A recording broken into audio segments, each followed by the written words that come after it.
बिस्मिल्लाहिर्रहमानिर्रहीम। नाज़रीन अस्सलाम वालेकुम। बजट 2026-27 के साथ मैं हूं मंसूर आजम काजी। नाज़रीन, वफाकी हुकूमत ने माली साल 2026-27 के लिए 18 खरब 77 अरब 10 करोड़ रुपए का वफाकी बजट पेश किया है, जिसमें माशी इस्तेहकाम, टैक्स इस्लाहात, तरक्याती मंसूबे, दफाई ज़रूरियात, कर्ज़ों की अदायगी और जारी अखराजात को मरकज़ी हैसियत हासिल है।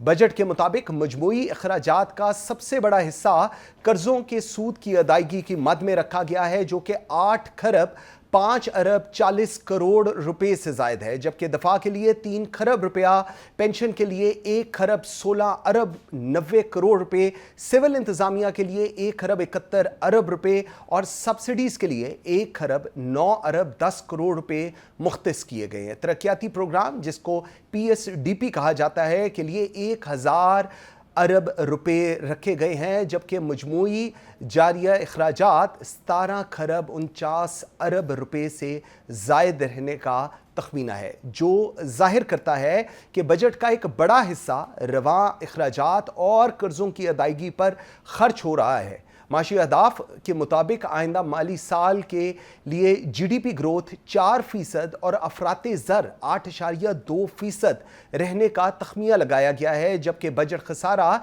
GDP के 3.6% और प्राइमरी सरप्लस 2% रहने का इम्कान जाहिर किया जा रहा है। हुकूमत ने FBR के लिए 15 खरब 26 अरब रुपए से ज़ायद टैक्स वसूली का हदफ मुकर्रर किया है, जो रवां साल के मुकाबले में नुमायां इजाफा है, जबकि नॉन टैक्स रेवेन्यू 5 खरब 33 अरब रुपए और मजमूई वफाकी आमदन 20 खरब 60 अरब रुपए तक पहुंचने की तवक्को है। यह हदफ इस बात की निशानदही कर रहा है कि हुकूमत का इन्हिसार टैक्स नेट और रेवेन्यू इकट्ठा करने के सख्त पॉलिसीज पर है। बरामदात का हदफ 32.9 अरब डॉलर और तरसीलात ज़र 42.4 अरब डॉलर रखा गया है, जो बैरूनी खातों के इस्तेहकाम के लिए अहम समझा जा रहा है। ताहम तजारती खसारा और दरामदी दबाव बदस्तूर मईशत के लिए बड़ा चैलेंज रहने का खदशा है।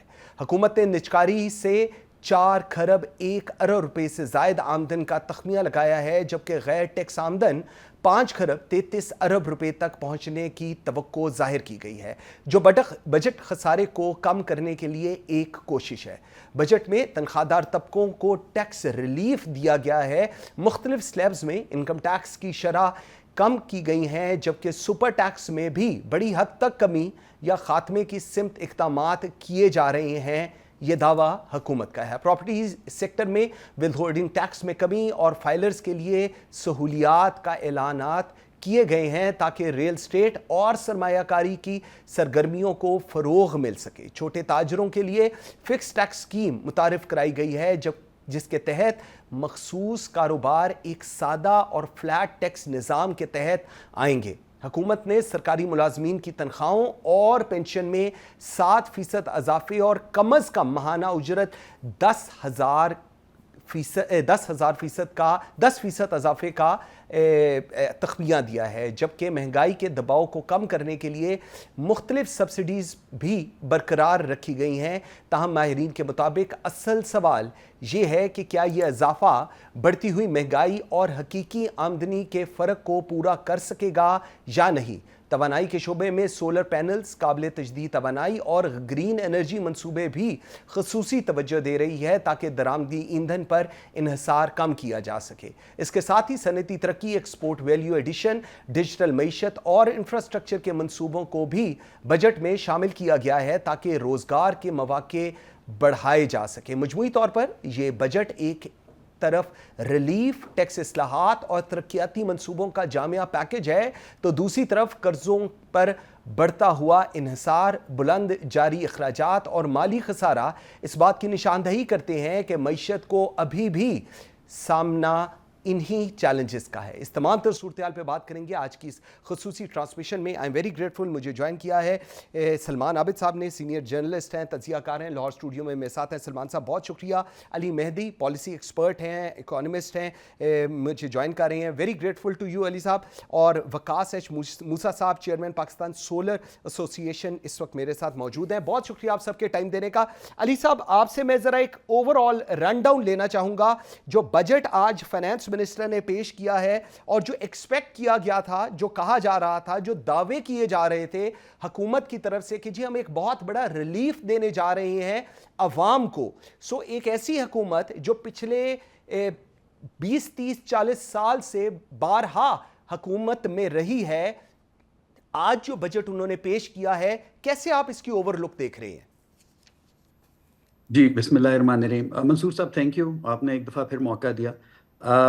बजट जो होता है हिस्टोरिकली, जिसको समझने की ज़रूरत है, और आपकी सामीन की आसानी के लिए, बजट क्या होता है? बजट हुकूमत का एक साल का अखराजात और आमदन का एक एस्टिमेट होता है, ठीक है? और एक एक्सेल शीट समझ लें, एक बन जाती है आसानी से, अगर आप इसको आसान ज़बान में समझना चाहें। अब चूंकि पाकिस्तान में साल ब साल हमने ये देखा है कि खसारे का बजट है, खसारे का बजट है, ये आपने लफ्ज़ सुना होगा। उसका बेसिक मतलब ये होता है कि हुकूमत के अखराजात उसकी आमदन से ज़्यादा हैं, इसलिए वो खसारे का बजट होता है। तो जब खसारे का बजट बार बार आता है तो हुकूमत को अपने अखराजात पूरे करने के लिए और अपनी ज़िम्मेदारियाँ पूरी करने के लिए कर्ज़े लेने पड़ते हैं। ठीक। तो जब कर्ज़े लेने पड़ते हैं तो फिर उन कर्ज़ों की अदायगी करनी पड़ती है, और जब उन कर्ज़ों की अदायगी करनी पड़ती है तो हर साल हर बजट में आपको कर्ज़ों का हदफ ज़्यादा से ज़्यादा बढ़ता नज़र आता है। पाकिस्तान का इस वक्त डेट टू जीडीपी रेशो जो है वो तकरीबन 75 से 80% है। इसका क्या मतलब है?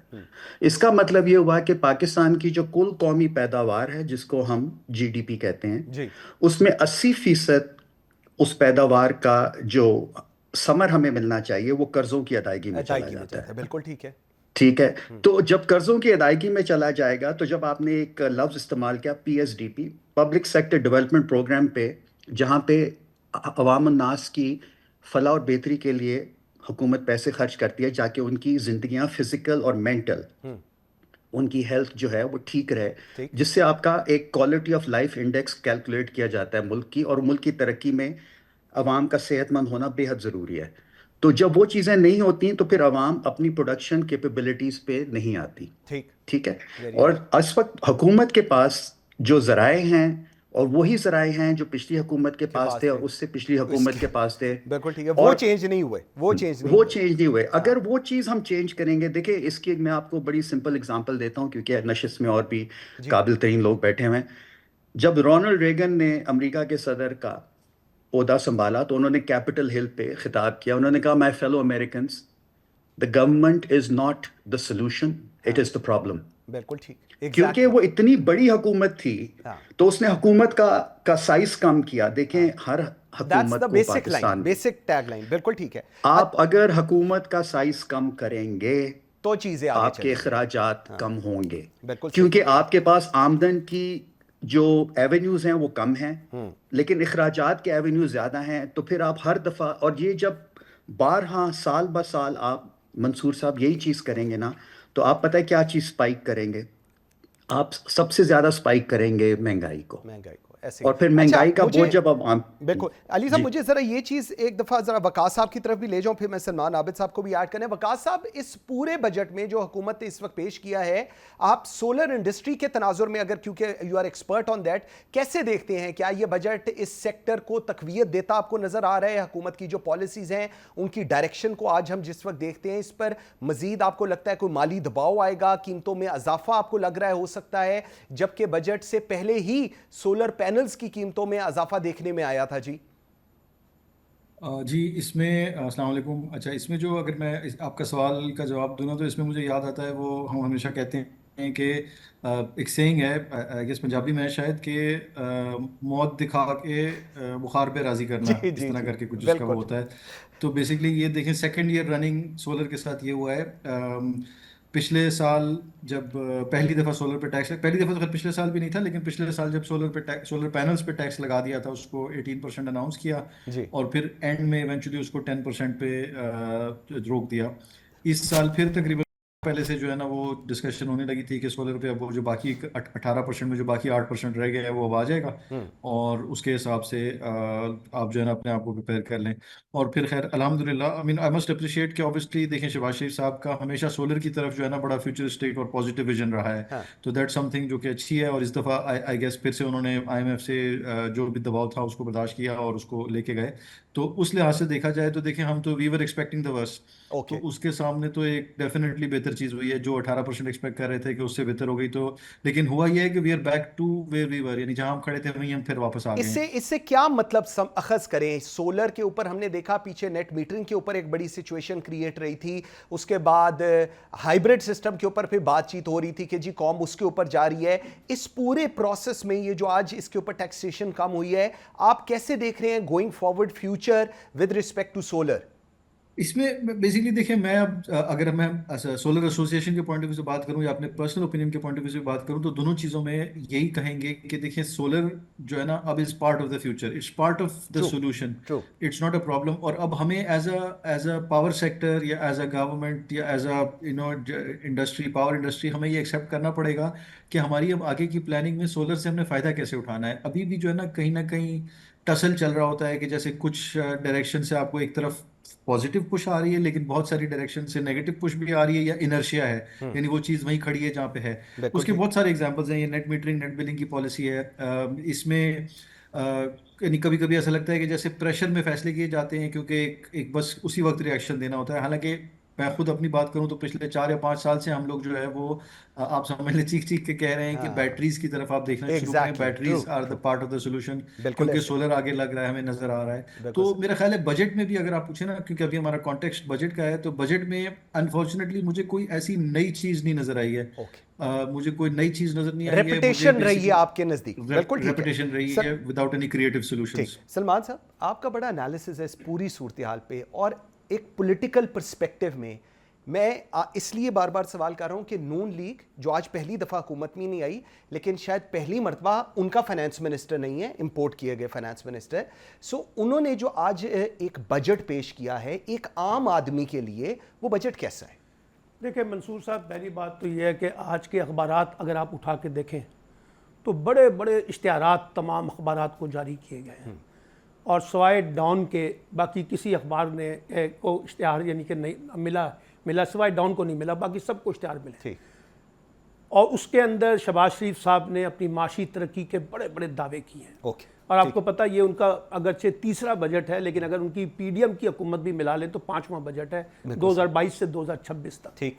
लेकिन उससे ऊपर एक खबर चल रही है, वो है पाकिस्तान इकोनॉमिक सर्वे जो कल जारी हुआ है। हाँ जी बिल्कुल। उसके अगर इदादो शुमार देखें तो ये जो मईशत के तरक्की के सारे दावे उन्होंने किए हैं नीचे इश्तिहारात में, उसकी नफ़ी करते हैं।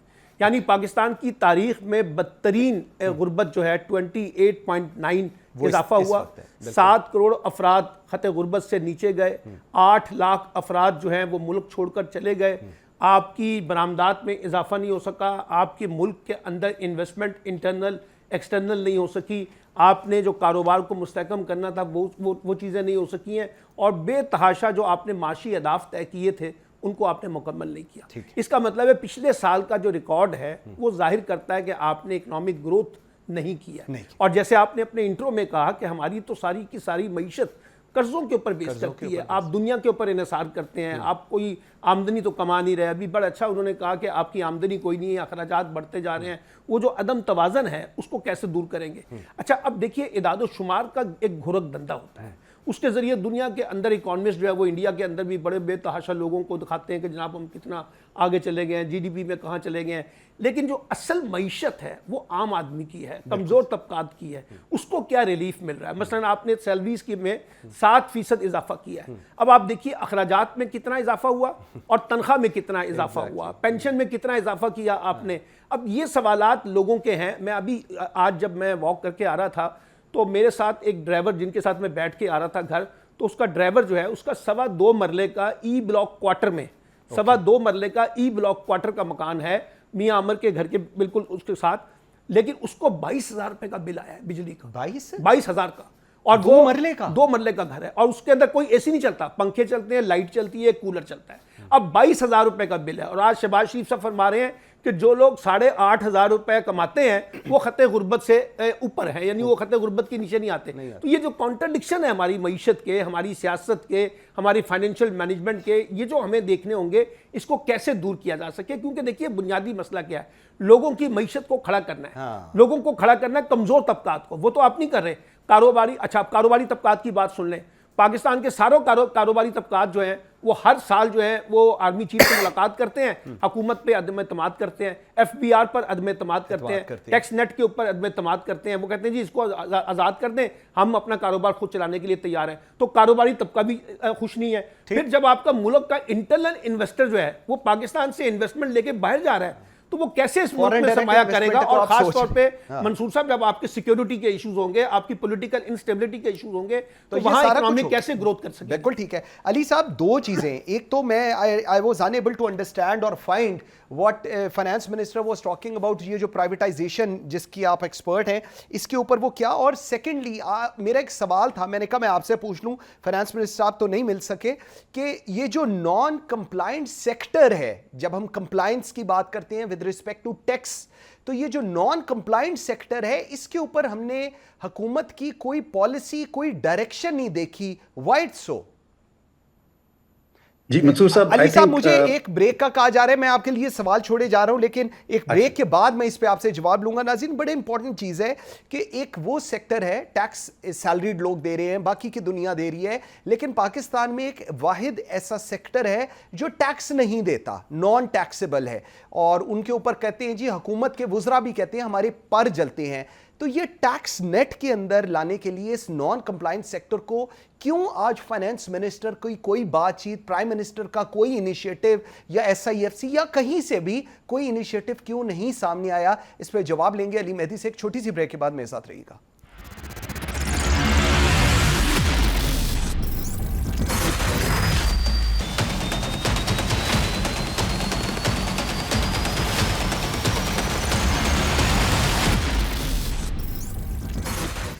Welcome back after the break. जी नाज़रीन, बजट 2026-27 की ट्रांसमिशन जारी है। मेरे साथ सलमान आबिद साहब मौजूद हैं, अली मेहदी साहब और वकास मूसा साहब मौजूद हैं।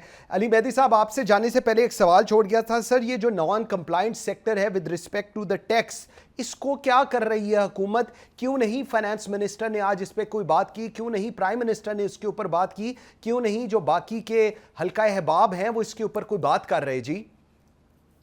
जी शुक्रिया मंसूर साहब, आपने दो सवाल किए थे, एक आपने प्राइवेटाइजेशन की भी बात की थी और एक ये सवाल किया। तो जो नॉन कंप्लायंस सेक्टर होता है वो क्या होता है, अपने नाम से जिस तरह के उसका नाम है, वो लोग जो कंप्लाई नहीं करे टैक्स देने में जी, ठीक है। तो नॉन कंप्लायंस सेक्टर जो है वो माजी में हम देख रहे हैं कि माजी की हुकूमतें उसको फ़रोग देती आई हैं आज तक, क्योंकि आपने सुना होगा कि जी अगर आप फाइलर हैं तो आप इतना टैक्स देंगे इस चीज़ पे, अगर आप नॉन फाइलर हैं तो ये चीज़ अगर हुकूमत खुद प्रमोट करती है तो फिर नॉन कंप्लायंस सेक्टर हमेशा बढ़ेगा।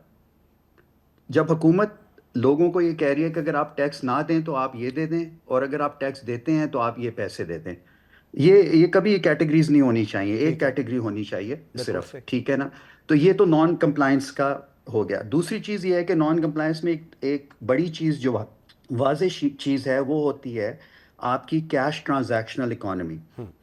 आपने देखा होगा कि आपने लफ्ज़ सुना होगा फाइनेंशियल इंक्लूजन, तो हुकूमत की कोशिश है कि सारी की सारी इकॉनमी फाइनेंशियल इंक्लूजन के दायरे कार में आए, जहाँ पे वो ऑटोमेटिकली डॉक्यूमेंट हो जाए। आपने ये ई पे सिस्टम्स देखे हैं, वॉलेट देखे हैं, फाइनेंशियल वॉलेट्स देखे हुए हैं, और बैंकिंग सिस्टम देखे हैं, रास्त का सिस्टम है स्टेट बैंक का। तो ये हुकूमत की कोशिश है to bring everybody in a documented regulated economy. लेकिन जहाँ जहाँ पे, जो कि एक्चुअली हैरान कुन बात है, जहाँ जहाँ डॉक्यूमेंट हुई है पूरी तरह इकोनॉमी, उन कई कंट्रीज जो हैं वो दिवालिया भी हो गई। ओके, ठीक है, आपके पास आयरलैंड की मिसाल है, आपके पास और मुल्कों की मिसाल है। तो इसमें ये हमें समझना चाहिए कि पाकिस्तान में ज़्यादातर जो काम हो रहा है वो कैश पे हो रहा है, और वो इकोनॉमी का हिस्सा जो है वो डॉक्यूमेंटेड नहीं है। नहीं है, ठीक। ठीक है ना। अब उसको कहते हैं कि उसको कौन, who is going to bell the cat, well the ये तो कैट। हुकूमतों को करना चाहिए। और उसका एक बड़ा सिंपल तरीक़ेकार है कि ये हुकूमत हो या माजी की हुकूमतें हों या आने वाली हुकूमतें, इन सबको मुआशी इस्लाहात पे मुत्तफिक होना चाहिए। जब तक आप मुआशी इस्लाहात मुल्क के लिए पे मुत्तफिक नहीं होंगे, तो हर हुकूमत का हर बजट जो है वो कंट्रोवर्सी में या क्रिटिसिज्म में भरा होगा। बिल्कुल ठीक। क्योंकि क्योंकि इस्लाहात जो हैं वो फिर रैंडम और स्पोरेडिक होती हैं। Exactly, very right. जब आप एज अ कौम एक मंशूर पर मुत्तफक नहीं हो सकते, आपका मंशूर होना चाहिए कि जी सब सियासी पार्टियां मुत्तफिक हैं कि पाकिस्तान में बिजली सस्ती होनी चाहिए, 53 रुपए पर किलोवाट आवर नहीं होना चाहिए। ठीक है। इस वक्त 49,000 मेगावाट से जो बिजली बढ़ गई है, कैपेसिटी बढ़ी है, वो किससे बढ़ी है? वो आपकी सोलर नेट मीटरिंग की वजह से बढ़ी है। ठीक है। ठीक है। और उसमें 13 प्रोजेक्ट्स आईपीपी के हैं 5,000 मेगावाट के, जो काम ही नहीं कर रहे। तो सोलर नेट मीटरिंग अगर फरोग पा रही है तो सोलर को फरोग दें। ठीक है। तो देखें, हुकूमत के पास सारे इस्लाहात और सारे सोल्यूशन टेबल पे होते हैं। लेकिन लेकिन उसके जब बावजूद भी हुकूमतें, अमल दरामद नहीं होता शायद। हाँ, जब देखें हुकूमतें हर वक्त ना, हम हुकूमतें हमेशा लेथार्जिक होती हैं और लेजी होती हैं, because they are too big. नहीं, लेकिन अली ठीक है ना। साहब, व्हाई वी हुकूमत, आर प्रिज्यूमिंग दिस थिंग, मैं I am sorry, I am cutting your point. हम ये क्यों प्रिज्यूम करते हैं कि जी हुकूमतें तो ऐसी होती हैं? हुकूमतें क्यों ऐसी होती हैं? वो काम क्यों नहीं करती? वो डिलीवर क्यों नहीं करती? वो जो ऑब्जेक्टिव्स हैं जिनको हम केपीआईज कहते हैं, वो उसके ऊपर क्यों नहीं पूरा उसके ऊपर कंप्लायंस देती और उनको एंड टू एंड लेकर चलती? मतलब why we have to buy this justification कि जी हुकूमतें तो लथार्जिक होती हैं? देखिए, we are not buying this justification, the justification has been imposed on us. ठीक है। ठीक है। और ये जस्टिफिकेशन जो है ये आज की नहीं है मंसूर साहब, ये जस्टिफिकेशन काफ़ी साल पहले की है। हाँ। क्योंकि जब जो लोग हम पे हुकूमत कर रहे थे, उन्होंने एक तरीक़ेकार बनाया था हुकूमत चलाने का। हाँ, ठीक। ठीक है। और वो तरीक़ेकार ये था कि इस तरह चलेगी वरना नहीं चलेगी। और ज़्यादातर जगहों पे आप देखें, आप हुकूमत के दफ्तर में चले जाएं, हुकूमत से डील करना शुरू करें, आपको दो चीज़ें बड़ी आया नजर आएंगी, दो अल्फाज, और उनका नाम है स्टेटस को। एग्जैक्टली। गवर्नमेंट स्टेटस को मेंटेन करती हैं। बिल्कुल ठीक। ठीक है ना। तभी तो आप देखें, तभी तो लोगों की हिजरत मुल्क से ज्यादा हो जाती है। एग्जैक्टली। तभी तो महंगाई बढ़ जाती है। ठीक है। और तभी आपकी आमदन के जो जराए होते हैं हुकूमत के, वो कम से कम होते जाते हैं। क्यों? क्योंकि हुकूमत का इन्हिसार आप पे, मेरे पे, और ये जो और साथ हजरात आपके साथ बैठे हैं, इनसे टैक्स लेने पे होता है बस। ठीक।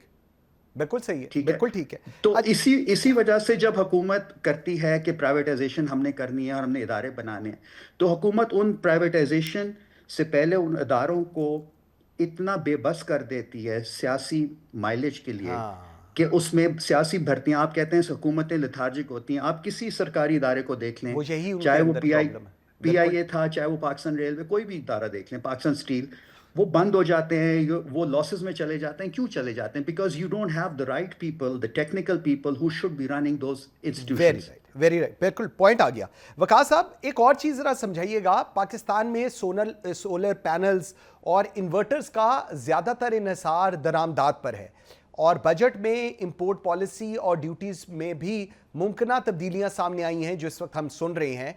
इस सूरत हाल में क्या सोलर इंडस्ट्री खुद कफालत की तरफ बढ़ रही है, या हम अब भी मुकम्मल तौर पर बैरूनी सप्लाई चेन और डॉलर के उतार चढ़ाव के मोहताज रहेंगे? जी, इस सवाल पे आने से पहले, मैं अली साहब ने एक दो अच्छे बड़े पॉइंट्स दिए, तो I just want to add on those a little bit. एक जो है ना, खासकर जो जैसे बात कर रहे थे आप लोग, डिस्कस कर रहे थे कि in terms of net metering का जो रोल है और जो सोलर का रोल नज़र आ रहा है, उसको उठा के हम उसको क्यों आगे नहीं लेके जा रहे हैं, उसको हम कैसे कंसिडर कर सकते हैं। आई थिंक ये जो है ना टाई अप करता है वो जो दूसरा पॉइंट था लेथार्जी वाला। जी, जी।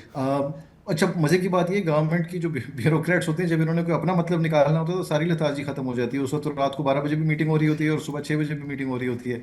लेकिन जब कोई ऐसा काम करना होता है जिसमें मेहनत की जरूरत होती है, जिसको कहेंगे जिससे यानी अपना फायदा नहीं होता है, एक ओवरऑल वो देखना होता है, तो उस टाइम पे जो है वो लेथार्जी आ जाती है। एंड आई थिंक सोलर की field is a very good example. देखिए, इस वक्त जो है ना, दुनिया में निज़ाम चेंज हो गया है बिजली का, या पावर सेक्टर का जो निज़ाम है वो चेंज हो गया है। जिस तरह से देखिए टीवी है, टीवी में रेवोल्यूशन आई है, टीवी के बाद डिजिटल मीडिया, टीवी के बाद सैटेलाइट चैनल्स आए, सैटेलाइट चैनल के बाद डिजिटल मीडिया आया। अब आज जो है वो हर इंडिविजुअल जिसके पास एक मोबाइल फ़ोन है वो प्रोड्यूसर भी है और कंज्यूमर भी है ऑफ कंटेंट। इसी तरह बिजली के निज़ाम में जो ये सोलर और ख़ासकर सोलर प्लस बैटरी जब आप काउंट कर लेते हैं, बल्कि इनफैक्ट हमारी जो नई रेगुलेशन है उसका नाम प्रोज्यूमर रेगुलेशन है। Prosumer comes from producer and consumer. तो वही शख्स एक टाइम पे प्रोड्यूसर ऑफ इलेक्ट्रिसिटी भी हो सकता है और एक टाइम पे कंज्यूमर ऑफ इलेक्ट्रिसिटी भी हो सकता है। तो अब इस प्रोटोकॉल के तहत आपने अपना निज़ाम भी चेंज करना है, क्योंकि अब वो जो वन वे निज़ाम था वो नहीं चलेगा, क्योंकि अब लोगों के पास एक डिफरेंट, मैं ये नहीं कह रहा कि कोई प्रोटेस्ट कर रहा है, कोई इस तरह की चीज़ है, बस दुनिया चेंज हो रही है तो आपने अपने आप को उससे अडॉप्ट करना है। बजट में तो डेफिनेटली इस तरह की कोई चीज़ नज़र नहीं आई है, लेकिन इवन वैसे भी हम जो मिनिस्ट्री से बात करते हैं, मिनिस्ट्री ऑफ एनर्जी वगैरह से करते हैं, तो कुछ लोग बेहतर काम भी करते हैं, लेकिन overall the pace is very slow, बहुत स्लो काम करते हैं, बहुत स्लो चीज़ें लेके आते हैं। यही चीज़ शायद मेरे ख्याल गालिबन लिंकअप करती है आपके अगले सवाल से भी जो आपने मुझसे पूछा था कि लोकलाइजेशन का क्या होगा। हाँ देखिए, लोकलाइजेशन पे सबसे पहले तो बड़ा ज़रूरी है कि हम एक तो स्ट्रेटेजिकली डिसाइड करें कि किस चीज़ में हमने फोकस करना है, किस चीज़ पे नहीं करना। ठीक। फॉर एग्जांपल सोलर पैनल है। अब सोलर पैनल जिस किस्म की टेक्नोलॉजी है, जिस किस्म की इसकी मैन्युफैक्चरिंग है, अगर आपने उसमें जाना है तो फिर you have to be serious about बिल्कुल इट। सही। एक चीज़ सबसे ज़रूरी है आपने जो याद रखनी है वो ये याद रखनी है कि इस फील्ड को जो डोमिनेट कर रहा है वो बिग ब्रदर कर रहा है। China is our iron brother, big brother, जो भी हम इसको कहना चाहें। और ये यानी मैं इसको मजाक में नहीं कह रहा, but like I mean it as a serious, हम इसको यही कहते हैं आयरन ब्रदर्स। जो हमारा एक डिस्क्राइब करते हैं हम अपनी जो फ्रेंडशिप को। जी। तो आयरन ब्रदर के साथ स्ट्रेटेजिकली हम क्या कर सकते हैं? देखिए, हमारा जो एक तो नेबर भी है वो हमारा, आई थिंक काफ़ी सारी चीज़ें ऐसी हैं जिसमें जॉइंटली मिलकर काम किया जा सकता है। तो if we are serious about it, उसमें हमें पॉलिसी सही बनानी है। उस पॉलिसी में बहुत सारी और चीज़ें भी शामिल हैं जिनको मैं अभी टच नहीं करता, लेकिन वो तो जनरली शामिल हैं। फॉर एग्जांपल प्रॉफिट रिपेट्रिएशन, कि डॉलर बाहर लेके जा सकते हैं कि नहीं लेके जा सकते। ज़ाहिर है चाइनीज़ इन्वेस्टर अगर पाकिस्तान में इन्वेस्ट करेगा और आप उसको कहेंगे तुम पैसे नहीं लेके जा सकते, तो कहेगा भाई क्या हो गया? नहीं, लेट्स बी रियलिस्टिक। ब्रदरहुड अपनी जगह है, लेकिन I can not just keep the money in Pakistan for ever. इसी तरह आप उसको एक्सचेंज रेट के बारे में थोड़ी बहुत उसको रीअश्योरेंस देंगे या आरएमबी के साथ लिंक करें, कोई ना कोई सोल्यूशन निकालना पड़ेगा। तो इन चीज़ों को तो मैं साइड पे रखता हूँ, फोकसिंग स्पेसिफिकली ऑन टेक्नोलॉजी। उसको लेट से मैं अगर सोलर पैनल की बात करता हूँ तो उसमें सेल्स बनते हैं सिलिकॉन के, जो सिलिकॉन से बनते हैं, पॉलीसिलिकॉन से बनते हैं, जो कि एक्चुअली मजे की चीज़ ये है, जो सिलिकॉन जो है ये मिट्टी का एक जरिया है। बट ऐसा नहीं है कि आपने मिट्टी उठा के एक मशीन में डाली हो दूसरी तरफ से सोलर पैनल निकल आएगा। There is some processing that needs to go into it and very high tech. तो चाइना जिस रेट पे पीएचडीज निकाल रहा है, हम तो यानी हमारा मसला है ना, हमने फोकस भी नहीं किया हुआ ना। या तो ये ना कि अगर हम श्योर हैं, जैसे भी देखें for example agriculture university of Faisalabad है। हाँ, क्योंकि पाकिस्तान में एग्रीकल्चर एक अच्छी चीज़ है, तो एक एग्रीकल्चर यूनिवर्सिटी ऑफ फैसलाबाद है जो पाकिस्तान में एक नाम है। उधर से जो बच्चे आते हैं, जो बच्चे पढ़ के निकलते हैं, जो प्रोफेसर वहाँ पर रिसर्च करते हैं सीड्स वगैरह पे, वो अच्छी चीज़ है। तो क्या हमने कोई सोलर या new technology institute of Faisalabad नहीं, उधर से निकाला है? नहीं, द आंसर इज नो। बिल्कुल ठीक। हाँ, हमें करना चाहिए लिथियम के ऊपर। अगर हमने वाकई हम सीरियस हैं तो फिर हमने सिर्फ, देखिए हम ये नहीं होता, ये है कि हमारी जो ब्यूरोक्रेट्स हैं उनकी जो टूल बॉक्स है ना, जो उनकी टूल किट है, उसमें से वो ये निकालते हैं, ये ड्यूटी लगा देंगे, ये टैक्सेस लगा देंगे, यहाँ ये रिलीफ कर देंगे। देंगे, यहाँ पर टैक्सेस लगाएंगे, यहाँ पर ये करेंगे। बिल्कुल ठीक है। थोड़ी सी ज़्यादा मेहनत करने की जरूरत है, थोड़ा लेकिन डीपर उसमें जो ठीक, सलमान साहब, दो चीज़ें। एक तो आपके दिल के बड़े करीब पेट्रोलियम लेवी 1727 अरब का उन्होंने कहा है अब हम रेवेन्यू करेंगे। अब आप फिर क्रिटिसिज्म शुरू कर देंगे हुकूमत पे, इतनी वो लोग मेहनत करें, पेट्रोलियम लेवी से वो कमा रहे हैं मुल्क के अंदर। देखिए, अब तो वफाकी वैसे हुकूमत ने कहा है एक ये, और दूसरा भी सुन ले, दूसरा उन्होंने कहा है इनडायरेक्ट टैक्सेस से हम 2767 अरब रुपया कमाएंगे। देखिए, अब तो पाकिस्तान की रियासत का नाम लेवी रियासत होना चाहिए क्योंकि लेवी रियासत क्योंकि आपने तय कर लिया ना कि लोगों की जेबों में गुंडागर्दी के साथ जबर की बुनियाद पे टैक्स लेना है, और जो पेट्रोलियम दुनिया में जिस कीमत में मिल रहा है उसके मुकाबले में आपने उससे पैसा कमाना है, गरीब आदमी से पैसा कमाना है ना। फिर कभी ये कहते हैं कि जनाब ये जो मोटरसाइकिल है इससे कोई फर्क नहीं पड़ता, कभी कहते हैं गरीब आदमी कोई फर्क नहीं पड़ता, ये तो बड़ी गाड़ियों के लिए 10 लीटर देंगे 10 लीटर महीने सर वो दे रहे थे ना, अभी तक तो किसी को नहीं मिला ना। वो नहीं मिला। तो ये लेवी टैक्स जो है एक जबरी टैक्स है, इससे आप जितने मर्जी पैसे कमाते रहे, ये लोगों की ख्वाहिश के मुताबिक नहीं हो रहा, लोगों से गुंडागर्दी की बुनियाद पर हो रहा है। एक बात तो ये। अभी अली साहब ने एक बड़ी अच्छी बात की, लेकिन वो क्योंकि शरीफ आदमी है तो उन्होंने एक लफ्ज़ इस्तेमाल नहीं किया। अली मेहदी जी, अली मेहदी साहब ने। अली मेहदी साहब को ये भी पता होना चाहिए कि ट्रांसपेरेंसी इंटरनेशनल की जो हालिया रिपोर्ट है उसने कहा है कि अगर पाकिस्तान का सिस्टम ट्रांसपेरेंट नहीं होगा, शफाफ नहीं होगा, अकाउंटेबल नहीं होगा, जब उसमें एहतसाब नहीं होगा, जवाबदेही नहीं होगी, तो ये निज़ाम नहीं चल सकता मईशत का। अब आप मुझे बताइए कि हमारे यहाँ तो हुकूमतें भी करप्ट हैं, बदउनवान है बाकायदा। और जिस तरह से पैसों की लूटमार होती है कौमी सतह पर और सूबाई सतह पर वसाइल की तकसीम के मामलात में, उसका जिम्मेदार कौन है? उस पर तो कोई नहीं पूछने वाला। आप दुनिया का बेहतरीन से बेहतरीन इकोनॉमिक प्लान ले आए और इन लोगों के हाथों में दे दें जो इस वक्त हुक्मरान तबकात हैं, चाहे उनका ताल्लुक किसी भी सियासी जमात से है, वो माशाल्लाह उनका हाल इसी मईशत की बदहाली की तरह करेंगे जैसे इस वक्त हम देख रहे हैं।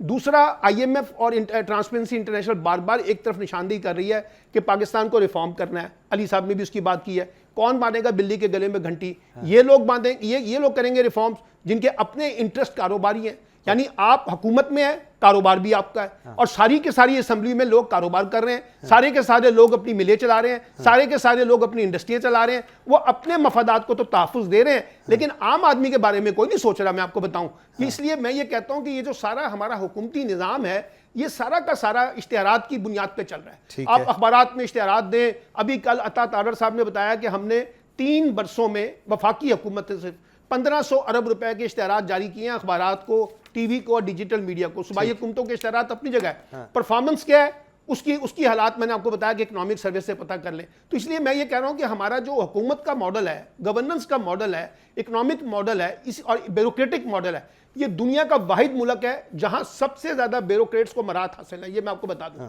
आप उनकी मराहत जाके चेक करें ना, जिस तरह की मराहत आप उनको दे रहे हैं।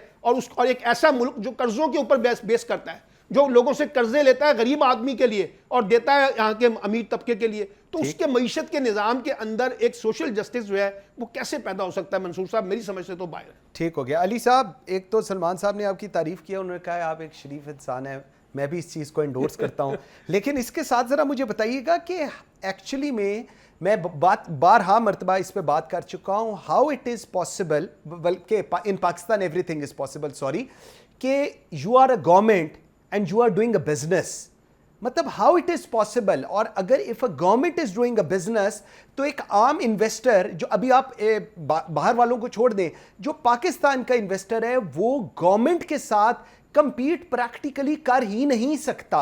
सो how it's going to be कि a government doing a business and saying कि जी हम इन्वेस्टर्स और जो दुनिया में पैसे लेकर आ रहे हैं पाकिस्तान के लिए, उनके लिए बहुत अच्छे मौके फराहम कर रहे हैं। How it is possible?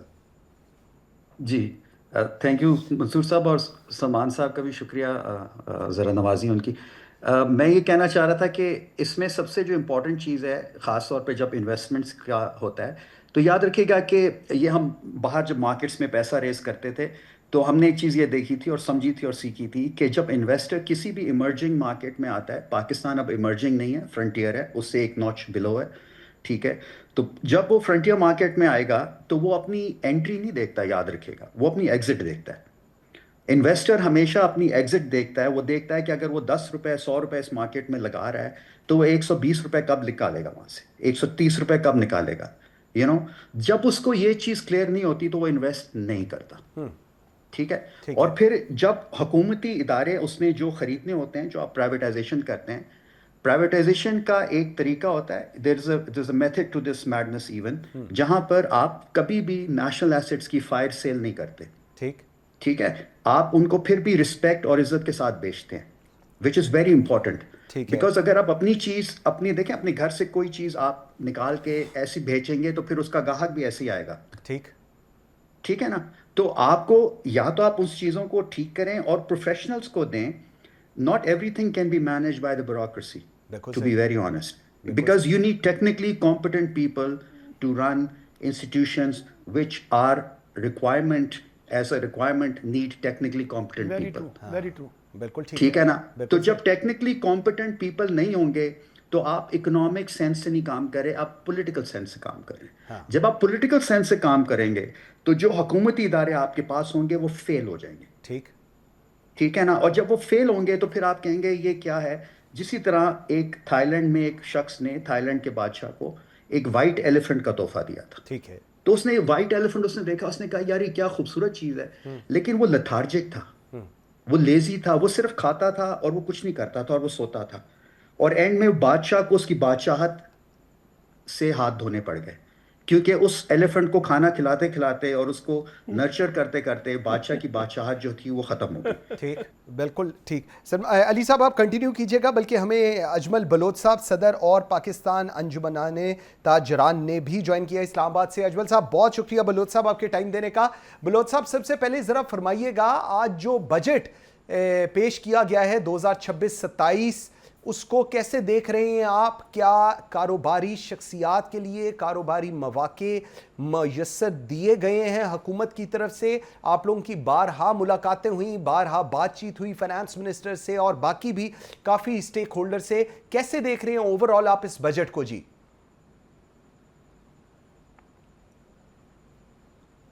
Ajmal Bloch साहब आपको आवाज़ आ रही है जी?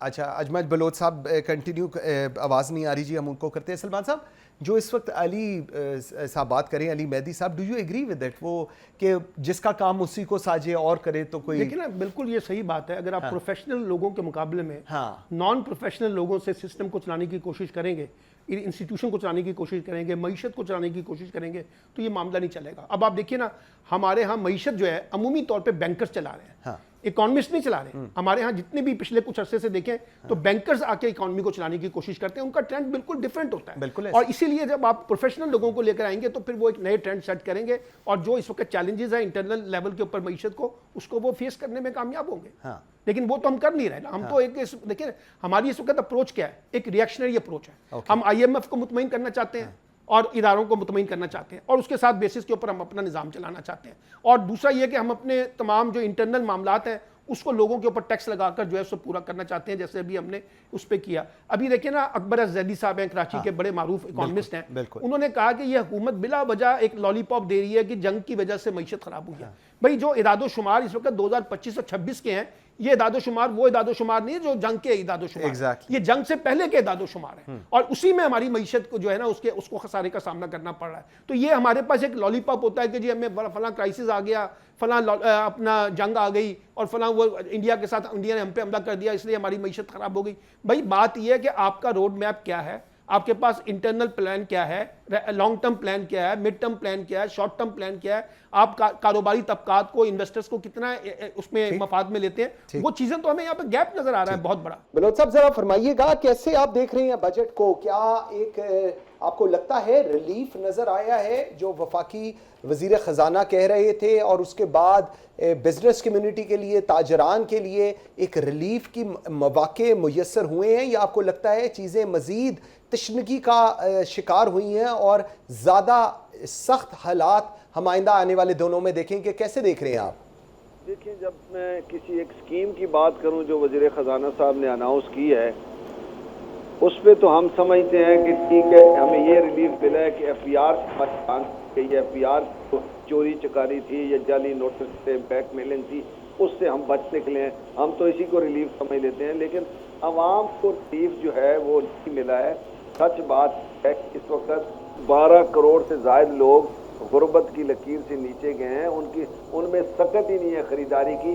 जब उनमें सकत ही नहीं है खरीदारी की तो दुकानदार क्या करेगा, तो कैसे कारोबार चलाएगा?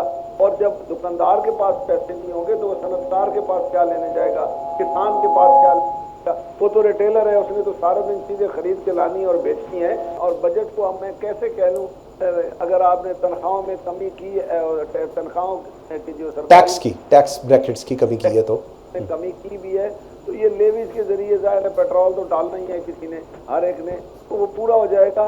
कोई रिलीफ आवाम के लिए इस वक्त मैं तो कहूँगा, खुदा का वास्ता, ये जितना भी आपने बजट दिया है सिवाय दिफा को छोड़ के, बाकी तमाम रकम जो है वो गरीब आदमी की रोटी और उसकी सेहत के लिए लगा दें। ये सड़कें भले टूटी रहें, ये बाकी जो बिल्डिंगें ना बनाएं भाई, रुक जाएं, पहले भी जो बनी हुई हैं आप गिराते चले जा रहे हैं। तो ये आम आदमी के अंदर ताकत पैदा करें ताकि वो कुछ खरीद सके।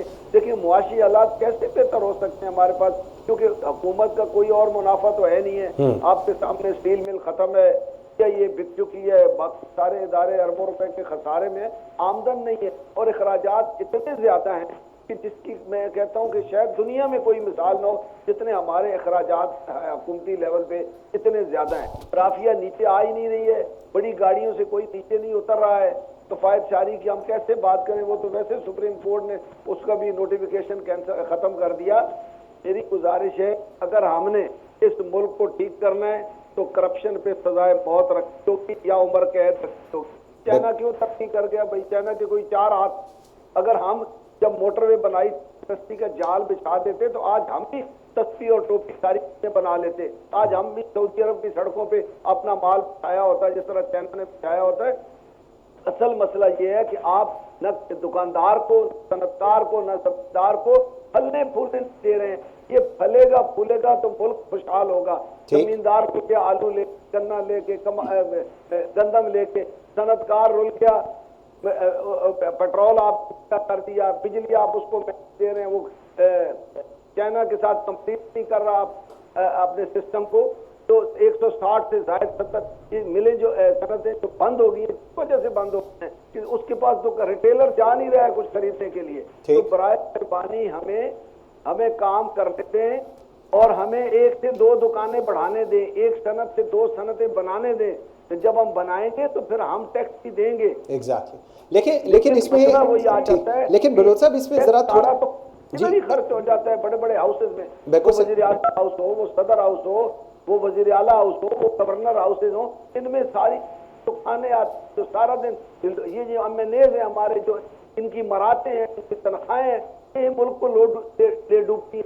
इस वक्त मुल्क में क्यों है कि वो घर कैसे चल सकता है, वो सनत कैसे चल सकती है, वो दुकान कैसे चल सकती है, जिसके खराजात आसमानों को छू रहे हैं और आमदन हुई।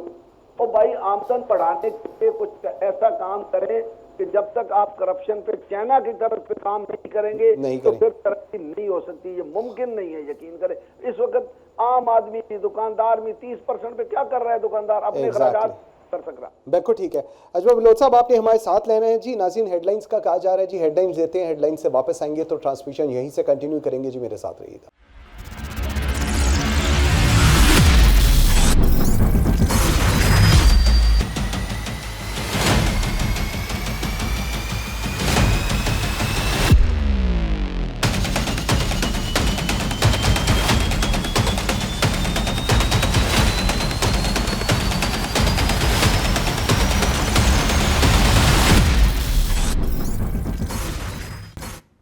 Welcome back after the break जी। नाज़रीन, बजट 2026-27 की खसूसी ट्रांसमिशन जारी है। मैं मंसूर काजी हूँ जी।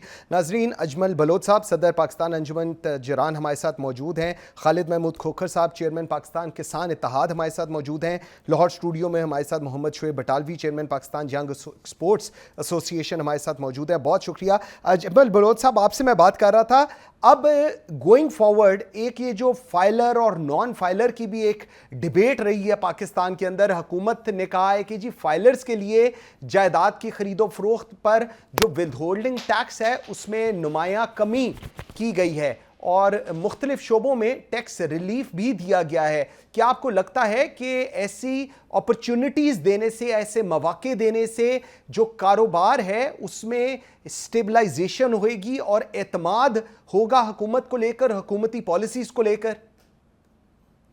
देखिए जी, फाइलर और नॉन फाइलर जो है ना, नॉन फाइलर तो है ही कोई नहीं है। मुझे नहीं समझ आती कि हुकूमत ये बात क्यों करती है। देखिए, हर वो छोटा दुकानदार बिजली के बिल के ऊपर per month 10% advance income tax अदा कर रहा है। ठीक है। बिजली का बिल एक सरकारी डॉक्यूमेंट है और उसके जितने पैसे जिसको उसके अकाउंट से एफबीआर को जाते हैं उसकी एक ह्यूज अमाउंट है, वो एफबीआर बताता नहीं है। जब 1.25 करोड़ से ताजिर जो भी कमर्शियली मीटर होल्डर है वो कारोबारी आदमी है, वो कारोबार कर रहा है, ठीक, वो अगर टैक्स अदा कर रहा है। अब भी देखें जो स्कीम लाई गई है उसमें अगर 1 करोड़ रुपए की वो सेल कोई शो करता है तो 1 लाख रुपए जब टैक्स अदा करेगा तो उसको साल का उसने बिजली के बिलों में 50-60 हज़ार इनकम टैक्स एडवांस अदा किया हुआ है। 18% उसी बिजली के बिल पर वो जीएसटी भी अदा कर रहा है, वो कमर्शियली कारोबारी। ओ भाई, जब आप 28% उससे टैक्स ले रहे हैं, वो आपको सारे के सारे पैसे आपके अकाउंट में जा रहे हैं, कोई रास्ते में उसमें तो चोरी शोरी है ही कोई नहीं। तो बताएं तो सही ना, वो नॉन फाइलर के कितने पैसे हैं? ये फाइलर है, ये नॉन फाइलर नहीं है। इसको मैं नहीं समझता हूँ कि ये नॉन फाइलर है। हाँ, इनकम टैक्स रिटर्न अगर ये फाइल करना शुरू कर दे जिस तरह पुराना हिसाब था तो फिर उसको रिफंड देना पड़ता है इनको। ठीक है। वो इतना टैक्स तो उस पर बनते नहीं। 6 लाख की आमदन वाले पे तो पिछली जो हमारी चल रहा है सिस्टम इनकम टैक्स का, उस पे तो आपको पता है कि नहीं है। बिल्कुल ऐसे ही। लेकिन अब ये जो डायरेक्ट और इनडायरेक्ट टैक्सेस वाला जो कॉन्सेप्ट है, जो हुकूमत कहती है कि जी क्योंकि डायरेक्ट टैक्सेस लोग नहीं दे रहे इसलिए हुकूमत ज्यादा इनडायरेक्ट टैक्सेस के ऊपर जा रही है, इसीलिए जो पेट्रोलियम लेवी है वो बहुत ज्यादा किया जा रहा है, इसीलिए एफबीआर के टारगेट्स भी काफी ज्यादा है ताकि कलेक्शन ऑफ टैक्स, और इसका जो सबसे ज्यादा बोझ या जो डायरेक्ट टारगेट है वो ताजरान है, क्योंकि ये कहा जाता है हुकूमत की तरफ से कि जी ये जो ताजरान है ये टैक्स नहीं देते, जिसकी वजह से जो सारा लोड है वो उन लोगों पे जाता है जो ऑलरेडी टैक्स दे रहे हैं। देखिए मुझे नहीं समझ आती कि एक ताजिर खाली कोई दुकानदार ऐसे ना, हम चूंकि सबसे महंगी बिजली खरीदते हैं, ठीक है, पीक आवर्स में जो हम पीक आवर्स में हम डबल प्राइस पे खरीदते हैं, यानी अगर दिन में हमने 65 रुपये खरीदा है यूनिट, तो रात को 4-5 घंटे जो हैं हम उसमें 130 रुपये की खरीद रहे हैं। ओ भाई, उस बिजली के बिल के ऊपर अगर हमारा बिल आ जाता है 1 लाख रुपया, 60,000 रुपये, 70, मैं उसको पीछे नीचे ले आता हूँ, 50,000 रुपये ले आता हूँ, तो 5,000 रुपये वो पर मंथ दे रहा है और 60,000 रुपये साल का वो इनकम टैक्स अदा कर रहा है। फिर 18% जब आप उस पर सेल टैक्स लगाते हैं तो वो 90,000 रुपया साल का अदा करे। वो छोटा सा ताजिर, वो 90,000 और 50,000, 1,40,000 रुपया वो अगर आपको इनकम टैक्स और सेल टैक्स की मद में अदा एडवांस कर रहा है, तो आप फिर क्यों उसको नॉन फाइलर कहते हैं? ओके, ठीक ठीक। और मैं ये भी कहता हूँ, ये कहते हैं कि हमें लोगों को रजिस्टर्ड कर नहीं हो रहे, लोग टैक्स नेट में नहीं आते। बिजली का बिल सरकारी डॉक्यूमेंट ऐसे रजिस्टर्ड कर लेना सबको, टैक्स तो आपको आ रहा है, उसको नोटिस भेजें कि भाई इतना आपका आ रहा है, इतना और बकाया है, भाई आप बाकी भी जमा कराओ। नहीं करने के लिए तैयार है, कोई काम करने के लिए इस मुल्क में तैयार ही नहीं है। इसमें लगे हैं लोग, खुदा कसम हमारे ब्यूरोक्रेट ने हमारा मुल्क का बेड़ा गर्क कर दिया। जेबें भरने को लगे, सुबह से शाम तक कहते हैं कितने पैसे मेरी जेब में आ जाए, इस मुल्क को बिल्कुल ना जाए। हम देते हैं टैक्स, लेकिन हमारा टैक्स, ये जो पीओएस लगाई गई है, आपको पता है पॉइंट ऑफ सेल लगाई गई है, इसमें इतनी नाकामी हुई है कि पॉइंट ऑफ सेल पे मंथलियां ले रहे हैं एफबीआर के लोग। ठीक ये इश्यूज है हमारे। बिल्कुल ठीक हो गया। अजमल बलोच साहब बहुत शुक्रिया जी, वेरी ग्रेटफुल। खालिद खोखर साहब आपकी तरफ में आता हूं सर। बजट में ज़रई शोबे के लिए छोटे किसानों को 300 अरब रुपए के डिजिटल कर्जे देने का ऐलान इस वक्त हमने देखा है किया गया फाइनेंस मिनिस्टर की तरफ से, लेकिन पाकिस्तान के जो दही इलाके में बैंकिंग रसाई और दस्तावेजात के मसाइल भी मौजूद हैं, ये भी हम सबको पता है। क्या ये जो डिजिटल कर्ज स्कीम है अमली तौर पर प्रैक्टिकली एक छोटे किसान तक पहुंच सकेगी, या फिर इससे सिर्फ महदूद तबका ही फायदा उठाएगा? और सेकेंडली, आपका ओवरऑल जो इस वक्त रिलीफ पैकेज सो कॉल्ड हुकूमत की तरफ से दिया गया है, उसको आप कैसे देख रहे हैं? जी बहुत शुक्रिया जी। मैं तो ये समझता हूं कि फाइनेंस मिनिस्टर ने एग्रीकल्चर को बाईपास किया। ओके, एग्रीकल्चर का वहां पे जिक्र ही नहीं है। ठीक। हमें कर्जा नहीं चाहिए, हमें अपनी फसल की सही उजरत चाहिए। बिल्कुल हमें कर्जा नहीं चाहिए, हमें खादों का सही रेट चाहिए, बिजली का सही रेट चाहिए, सीड का सही रेट चाहिए, पेस्टिसाइड का सही रेट चाहिए। हमें रीजन के साथ कास्ट ऑफ प्रोडक्शन में लेवल प्लेइंग फील्ड चाहिए। ठीक। लेकिन आपने फाइनेंस मिनिस्टर की बात की, फाइनेंस मिनिस्टर ने तो काश्तकार को पाकिस्तानी और इंसान तक तस्लीम नहीं किया। क्या उन्होंने मुशावरत की पाकिस्तानी काश्तकार के साथ? क्या किसी भी पाकिस्तानी काश्तकार को बुला के पूछा कि पिछले 2-3 साल आप लोगों का हशर क्या हुआ है? अब आप वेंटिलेटर पे आपको उठाने के लिए हमें क्या करने की जरूरत है? किसी से बात की उन्होंने? तो उन्होंने किसी पाकिस्तानी काश्तकार से या किसी जिम्मेदार से उन्होंने बात नहीं की। ठीक। यानी पाकिस्तानी काश्तकार को स्टेक होल्डर नहीं समझा। हम मुशावरत में शामिल नहीं है, ठीक है ना जी। हमें कर्जों के फराज में ना लाया जाए, हमें अपनी फसल की सही उजरत चाहिए। लेकिन खोखर साहब बताएं, पूरे बजट में कहीं बात हुई कि हमने रिसर्च के ऊपर क्या इन्वेस्टमेंट करनी है, एग्रीकल्चर रिसर्च के ऊपर क्या इन्वेस्टमेंट करनी है, हमने अपनी पर एकड़ पैदावार कैसे बढ़ानी है, हमने कैसे कोशिश करके बैलेंस यूज ऑफ फर्टिलाइजर करवानी है ताकि हम पर एकड़ पैदावार बढ़े, कैसे अपने मार्केटिंग मैकेनिज्म को बेहतर करना है कि काश्तकार को उसकी प्रोड्यूस का सही रेट मिल सके, कैसे हमने बिजली का रेट कम करना है काश्तकार के लिए। देखिए ना, आप यही नोट करें कि आज से 4 साल पहले हमारा जो बिजली का रेट था 5 रुपए 35 पैसे था, 1 यूनिट 1 रेट। इंडस्ट्री का रेट था 19 रुपए, आज हमारा रेट इंडस्ट्री से 20 ज्यादा है इस वक्त। ठीक। देखे ना, उसी रेशो से बढ़ाया जाता तो ठीक था, हमें कोई एतराज नहीं। हमें तो कई गुना हमारा रेट बढ़ाता है कि आज हम 40 से 50 रुपए यूनिट अदा कर रहे हैं। देखे ना, ज़राअत हुकूमती तरजीहात पे नहीं है बिल्कुल ही। कल इकोनॉमिक सर्वे में अगर फाइनेंस मिनिस्टर ने कहा जी 70 लाख बेल हुई, उन्होंने गलत कहा, 70 लाख बेल नहीं हुई। हमारे पाकिस्तान में 55 लाख बेल हुई है, बल्कि हमने बेल का वजन भी कम किया है। जो इस वक्त बेल हम पैक कर रहे हैं वो 150 किलो की है, जो उन्होंने 70 लाख बेल शो की है वो 170 किलो की है। आप यही से फर्क देख लें, क्या उसके मुताबिक फिर ये ग्रोथ 2.8% की बनती है? कतई नहीं बनती, वो गलत फिगर है उनके। फिर उन्होंने कहा कि 17% काश्तकार ने खादों का इस्तेमाल ज्यादा किया है, वो भी गलत बात है। हम कहा 24 लाख टन इस्तेमाल करते थे DAP इस्तेमाल में, तो 13 लाख टन इस्तेमाल की है। पोटाश ना होने के बराबर इस्तेमाल हुई है।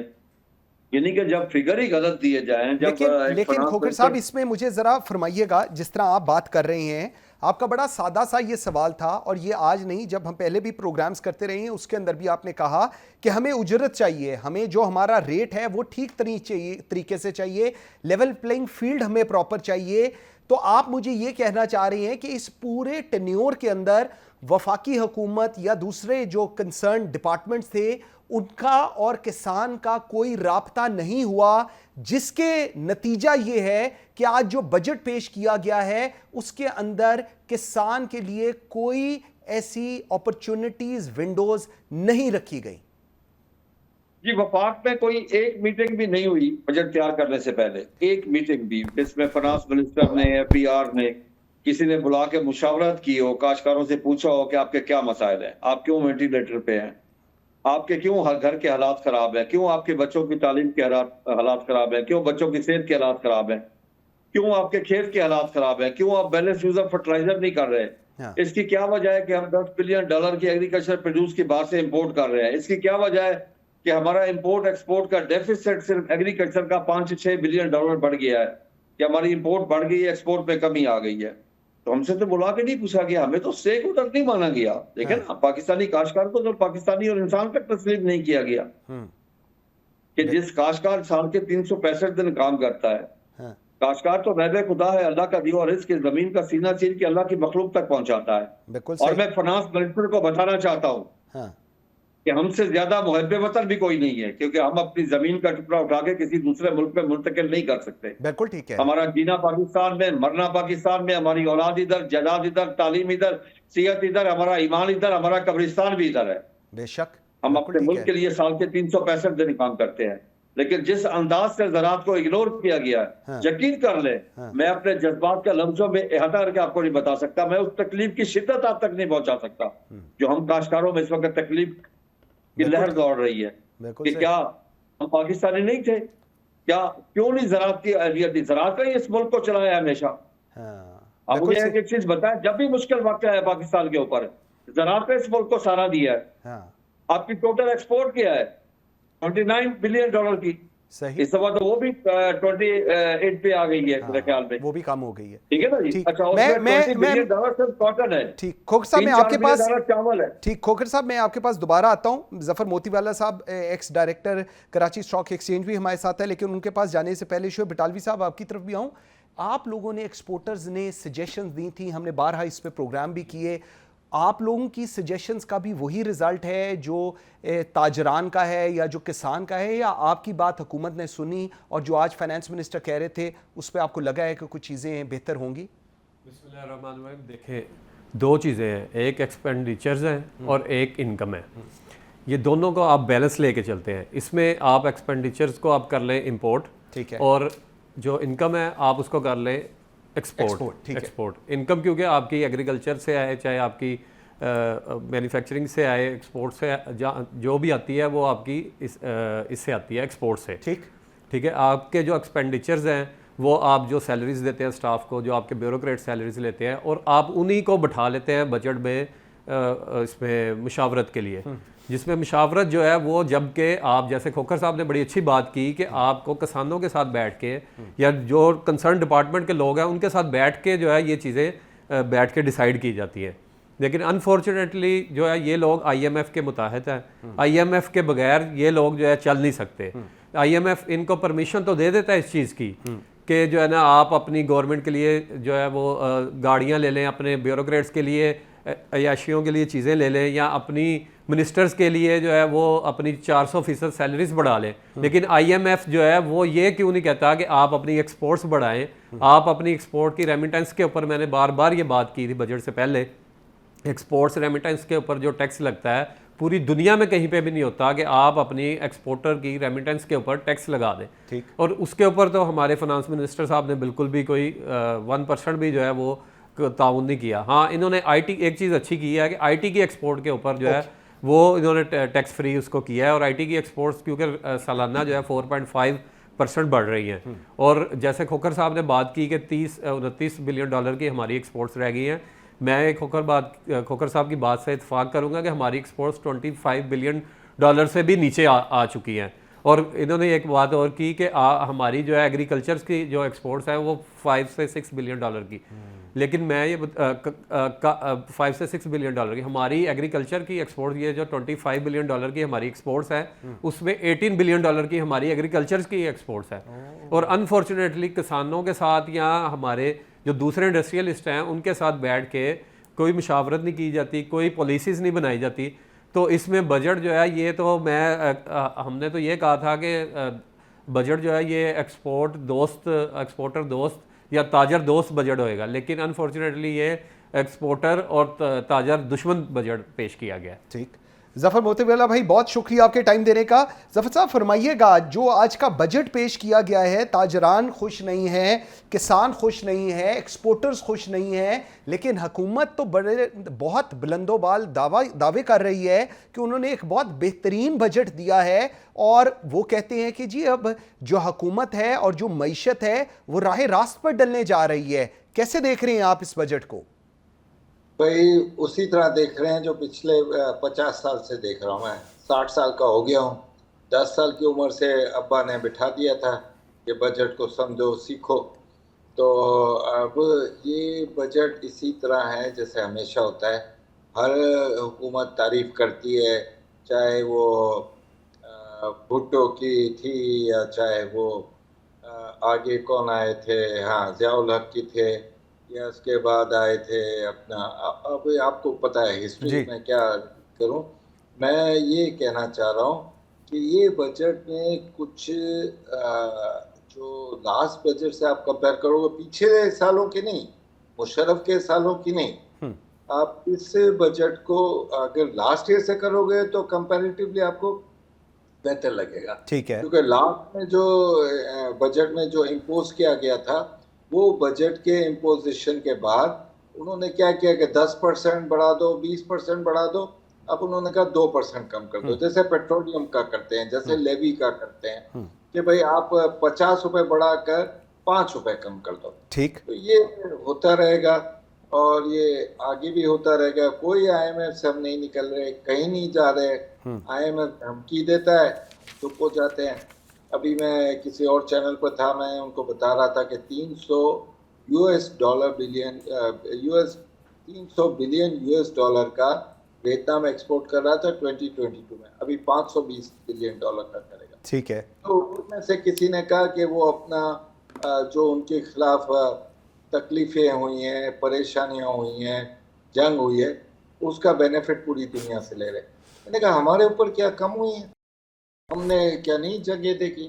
हमने क्या परेशानियां नहीं देखी? हम तो अभी भी देख रहे हैं। हम तो ईरान, इसराइल, अमेरिका की जंग देख रहे हैं, हम अरब वर्ल्ड एंड ईरान की देख रहे हैं, हम खुद अफगानिस्तान के जंग में हैं, हम साइड पर इंडिया की जंग में हैं। हम लोगों के ऊपर क्या नहीं है? एग्जैक्टली। आज अफसोस चाइना ने दिए, अल्लाह का शुक्र है कि वो अफसोस आ गई है। तो उससे थोड़ा सिक्योरिटी का मैटर बेहतर होगा। लेकिन ये कि फार्मिंग के लिए DAP, फर्टिलाइजर, ये सब इतना महंगा हो गया है कि अगर 1900 US डॉलर की पर कैपिटा इनकम भी होगी तो जो 1900 डॉलर पर कैपिटा कमा रहा है तो उसके 2600 डॉलर उसकी कॉस्ट ऑफ लिविंग है। एग्जैक्टली, बिल्कुल ठीक कह रहे हैं, बिल्कुल ठीक कह रहे हैं।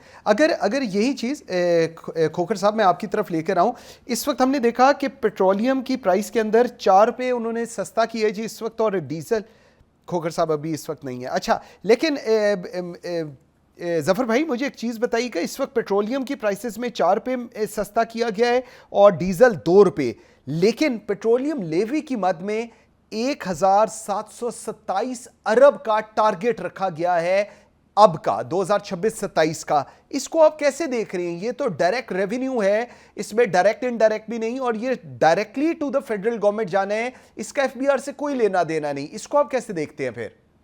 भाई ये आसान तरीका है ना, इजी वे। लीटर कोई मोटरसाइकिल में डलवाएगा तो उसको इतना देना पड़ेगा, बिल्कुल ठीक। 2 लीटर ये डलवाएगा, 20 लीटर कोई हाई ऑक्टेन तो अब डलवाने वाले है ही नहीं। हाँ। ये 18 दिन चलाने वाले नहीं है। तो ये एक तरीका होता है कि ये सबसे बेस्ट है, ना कोई टैक्स भरने को तैयार है, ना नॉन फाइलर बनने को तैयार है, ना अपना ब्रॉड बेसिंग हो रही है टैक्स के प्लेयर्स की, कुछ भी नहीं हो रहा है। आप छोटा सा एग्जांपल लें कि भाई हमारे सीडीसी के अकाउंट, सेंट्रल डिपॉजिटरी जो हमारी स्टॉक में होती है, जी उसके अकाउंट 50,000 से 55,000 हो गए थे, 60,000 हो गए थे। उस time south Asia federation of exchange हमारी थी, बांग्लादेश का एक आया था सीडीसी का हेड, लैपटॉप लेकर आया था, 30 लाख उसके पास अकाउंट थे ठीक उस टाइम। ठीक। तो आप सोचो ना कि अब हम क्या करें, किसको समझाएं, क्या एजुकेशन का हाल है, क्या इधर इंफ्रास्ट्रक्चर का हाल है। मैंने अभी एक मीडिया के चैनल पे ये बोला कि भाई आप ये एक एलिमेंट और ऐड कर लो कि भाई जब हम पीएसडीपी में पैसे देते हैं उसमें से जो करप्शन हो जाती है तो दूसरे कोई प्रोजेक्ट से निकाल के उसमें आप ऐड करोगे ना कि यहाँ नुकसान हो गया, यहाँ चोरी हो गई, करेंगे ना। हाँ। तो वो क्या आप बताओ, अभी ये बीआरटी का एक किस्सा चल रहा है, हाँ। रोड का 5-10 साल से चल रहा है, हाँ। और उसके अंदर अभी नया आया है फिगर 6 अरब रुपए का। ओके। तो वर्ल्ड बैंक तो गालियां दे रहे हैं हमको, आईएमएफ की आप बॉडी लैंग्वेज देखो। हाँ। वो आयशा खान हमारी कोई मिनिस्टर थी, हाँ। वो डॉक्टर आफिया की तरह कर रही थी, कभी इस तरफ देखती थी कभी उस तरफ देखती थी, ही कर रही थी, उनकी स्टर्न लुक्स। ठीक। अच्छा, इसमें आपकी बात बिल्कुल ठीक है, लेकिन शुएब साहब इसमें एक और भी इशू है। इसमें इशू जो अभी हम बात कर रहे हैं ना कि नॉन फाइलर और फाइलर वाला, ये डिबेट और ये डिस्कशन पाकिस्तान में ही होती है। ये डिस्कशन कब तक रहेगी? जो ताजरान कह रहे हैं वो अपनी जगह बिल्कुल ठीक है कि जी हम इतनी ज़्यादा कमर्शियल रेट्स के ऊपर टैक्स दे रहे होते हैं, इनडायरेक्ट टैक्सेस की वो बात कर रहे हैं, लेकिन वो जो टैक्स नेट ने बढ़ना है वो आज की तारीख तक हुकूमत उससे कासिर है। इसका क्या हल है फिर? सर इसका सबसे पहला हल तो ये है कि आप जो डिबेट आप कर रहे होते हैं इसके ऊपर कि आपने फाइलर और नॉन फाइलर की, ये इसका एफबीआर जो है ना, एफबीआर सिस्टमेटिकली अगर इन्होंने कर दिया, चेयरमैन एफबीआर भी आज कह रहे थे कि हमने इसको सिस्टमेटिकली कर दिया हुआ है, तो आप चेयरमैन एफबीआर साहब को ये मैं पैगाम देना चाहता हूँ आपके प्रोग्राम से कि आपका जो स्टाफ है, जो नीचे लेवल पे ब्यूरोक्रेट्स हैं या उनसे भी नीचे लेवल पे, ग्राउंड लेवल पे जो लोग हैं, आप उनको भी घरों को भेज दें। ये उनको सिर्फ घरों में बिठा दें और आपका ये जो फाइलर और नॉन फाइलर वाला मैटर क्लोज हो जाएगा। ये इसलिए फाइलर ऑटो पर हो जी, और ये ऑटो पे कर दें। ठीक है। ये फाइलर नॉन फाइलर इसलिए करते हैं कि ये कोई आम जो गांव का रहने वाला बंदा है वो भी बिल पे करता है, वो भी हर टैक्स पे करता है, और अपने सीएनए से पे हर चीज उसकी चल, इवन कि वो सिम भी लेता है तो उसके ऊपर भी वो टैक्स पे कर रहा होता है। तो ये आप फाइलर और नॉन फाइलर वाली जो चीज़ है, ये सिर्फ बिजनेस कम्युनिटी को ब्लैकमेल करने के लिए, और इनके ऊपर जो है थोड़ा सा इनको जैसे अभी मैं एक्सपोर्टर हूँ या मैं सेल टैक्स में रजिस्टर हूँ, इनकम टैक्स में रजिस्टर हूँ, हाँ जी, और मेरा टैक्स भी पे है, और एफबीआर के जो स्टाफ हैं उनको मैंने कोई रिश्वत की मद में पैसे नहीं दिए, तो उन्होंने देखा शुएब साहब बड़े आगे जा रहे हैं, इनके आगे पीछे कोई इतनी सपोर्ट नहीं है, तो हम जो ये तो बड़ा पीछे था बंदा, तो इसने अब अपने आप को बड़ा ग्रो कर लिया बिजनेस में। हाँ। हमारी सैलरी जो है 70,000 80-90,000 रुपये है, तो ये आगे जा रहा है, चलो हम इससे थोड़ा सा कुछ ना कुछ रेवेन्यू ले लें अपने लिए पर्सनल। तो वो FBR ऑफिसर कहेगा यार आपका 10 लाख टैक्स बनता है, आप मुझे 50,000 रुपये दें या लाख दें तो मैं इसको क्लोज करवा देता हूँ। अगर मैं नहीं करता तो वो आपको नॉन फाइलर कर देंगे सिस्टम से। अब जैसे ही आप नॉन फाइलर होएंगे सिस्टम में तो आपका सेल टैक्स बंद, आपका इनकम टैक्स बंद, आपकी PSW बंद, आपकी एक्सपोर्ट की जो ID है वो बंद, आपकी पोर्ट पे जो सामान पड़ा हुआ है उसके डैमेजेस आपको पड़ जाएंगे, आपका अच्छा खासा नुकसान होएगा। ठीक। तो ये फाइलर नॉन फाइलर वाला बहाना है एक FBR का। Very right. ये जफर भाई इसमें मुझे एक बात समझाएं, मैं क्योंकि ये एक बड़ी एक इंटरनेशनली ये डिस्कशन भी रही है कि जो आपका CNIC होता है सिर्फ एक सबमिशन है ना जी, टैक्स रिटर्न की 30 जून को आपने सबमिशन करनी है एंड ऑल दैट। अगर आपका CNIC नंबर ही आपका टैक्स नंबर हो जाए और उस पर जितनी ट्रांजेक्शन्स हो रही हो, चाहे वो बिल हो, चाहे पेट्रोल भर रहा हो, चाहे जो मर्जी हो, credit cards and all that, वो उसी के साथ टैग अलोंग हो, तो ये कितना मुश्किल है इस पूरे प्रोसेस को इस सर्कल के अंदर लेकर आना जिसको हम टैक्स नेट कहते हैं जी। वो बिल्कुल मुश्किल नहीं है, बिल्कुल मुश्किल नहीं है, लेकिन जो एलिमेंट्स असेंबली में बैठे हैं वो रिजेक्ट करते हैं। जो अपना ये जो एरिया है ये इतना बड़ा ग्रे एरिया है, जो प्रॉपर्टीज के काम में है, जो एग्रीकल्चर के काम में है। जो खोखर साहब बोल रहे थे कि भाई हमारे साथ ज्यादती हो रही है, लेकिन ज्यादती आपके ही लीडर्स, आपके ही वोट से आए हुए लोग आपसे करते हैं। ठीक। क्या पता कि आपका इंडेक्स का जो है वो क्या लेवल है, माइनस में जा रहा है एग्रीकल्चर के फार्मर्स का इंडेक्स। कौन सा बैंक आपको माइनस का इंडेक्स पर आपको पैसे आगे करेगा? कोई नहीं करेगा। हाँ। बैंक ऑफ पंजाब ने कोशिश की, फेल होने जैसा हो गया। ठीक। तो ये जो चीज़ें हैं ये आपको सबको, आपके फार्मर्स को संभालना पड़ेगा। देखो मैं 40 साल नहीं तो कम से कम 25-30 साल से बोल रहा था कि भाई डॉक्टर यूनुस को बुला लो माइक्रो बैंक के लिए, डॉक्टर यूनुस को बुला लो माइक्रो बैंक के लिए, जो जिसने जर्मन बैंक बनाई। 98% रिकवरी थी, 98% रिकवरी थी उस पूरे प्रोसेस। बिल्कुल ठीक कह रहे हैं आप, ऐसे ही है। मैं आगे बात करूं कि कोई और बात? जी जी आप कर लीजिए, खत्म कर लें। तो वो क्या करता था कि लेडीज को पैसे फॉरवर्ड करता था, यानी फार्मर की वाइफ को। ओके। कि भाई टैंक ले लो, ये ले लो, खाद ले लो, DAP ले लो। तो वो जो है उसको डर के वही कभी आ जाएगा कोई पुलिस वाला के पेमेंट नहीं हुई।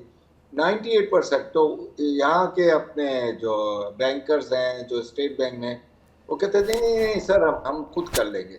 शक्लें देखी इनकी आपने, ऐसे घबराए हुए बैठे थे।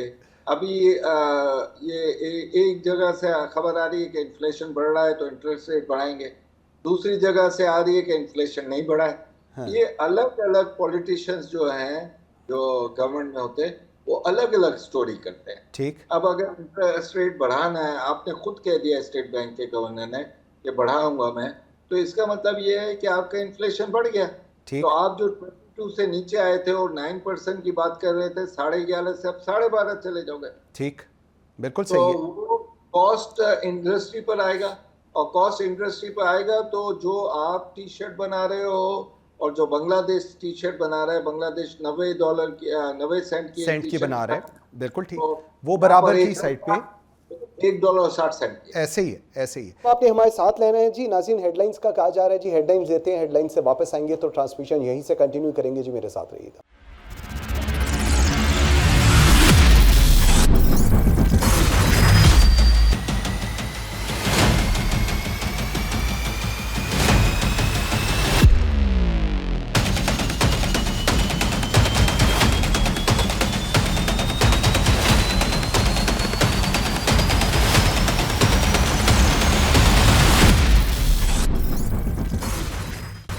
मोहम्मद अवैस साहब टैक्स एक्सपर्ट हमारे साथ नाज़रीन मौजूद हैं। अवैस साहब बहुत शुक्रिया आपके टाइम देने का। आई नो आप काफ़ी स्टकअप थे। अवैस साहब ज़रा 2-3 चीज़ें बताइएगा। अभी हम जिस तरह पहले बात कर रहे हैं, जो बजट आया है, हुकूमत तो बड़े दावे कर रही है, ताजरान खुश नहीं है, किसान खुश नहीं है, एक्सपोर्टर खुश नहीं है, स्टॉक एक्सचेंज भी खुश नहीं है। हुकूमत ने सुपर टैक्स के 6 स्लैब्स ख़त्म करने और बड़े कारोबारी शरह पर जो सुपर टैक्स है उसको भी कम करने की बात की है। आपको क्या लग रहा है ये जो टैक्स नेट और टैक्स ब्रैकेट्स नीचे की गई हैं, इससे जो टैक्स का हुजम है और जो उसका एक्सपेंशन है, जो आईएमएफ कहती है कि जी एक्सपैंड करें, हर कोई टैक्स दे, क्या वो मुमकिन हो पाएगा या उस तरफ ये एक रास्ता है चलने का इस वक्त हुकूमत जिस पर चलना शुरू हुई है?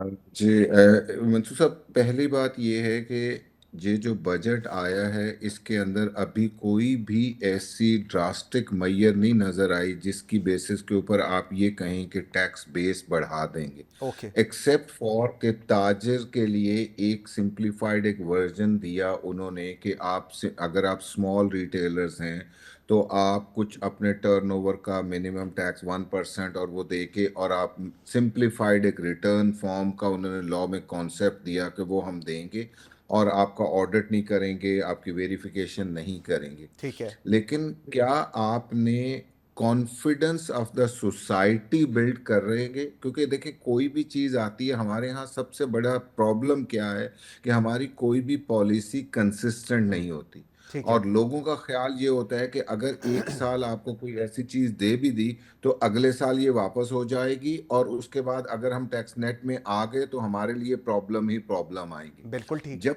तक आप एग्जिस्टिंग टैक्स पेयर को फैसिलिटेट नहीं करेंगे, सोसाइटी का कॉन्फिडेंस कैसे आपके ऊपर आएगा कि यस अगर हम टैक्स नेट में आ गए तो हमारे साथ कोई ज्यादती नहीं होगी? नंबर 1। नंबर 2, देखें जो बेसिक हमारा प्रॉब्लम है वो ये, कभी भी टैक्स नेट ये नहीं है कि आप सिंपली लोगों को कह देंगे और लोग टैक्स नेट के अंदर आ जाएंगे और रिटर्न फाइल करेंगे। क्या आपने एफबीआर की ट्रेनिंग की है कि वो जाके मार्केट्स को देख सकें? क्या आपके पास पॉलिटिकल विल मौजूद है कि अगर शटर डाउन स्ट्राइक होगी तो गवर्नमेंट जो है वो आपको सपोर्ट करेगी और उसकी बेसिस के ऊपर आपको लॉ इम्प्लीमेंट करने दिया जाएगा और वो सारी चीज़ें चल रही होगी?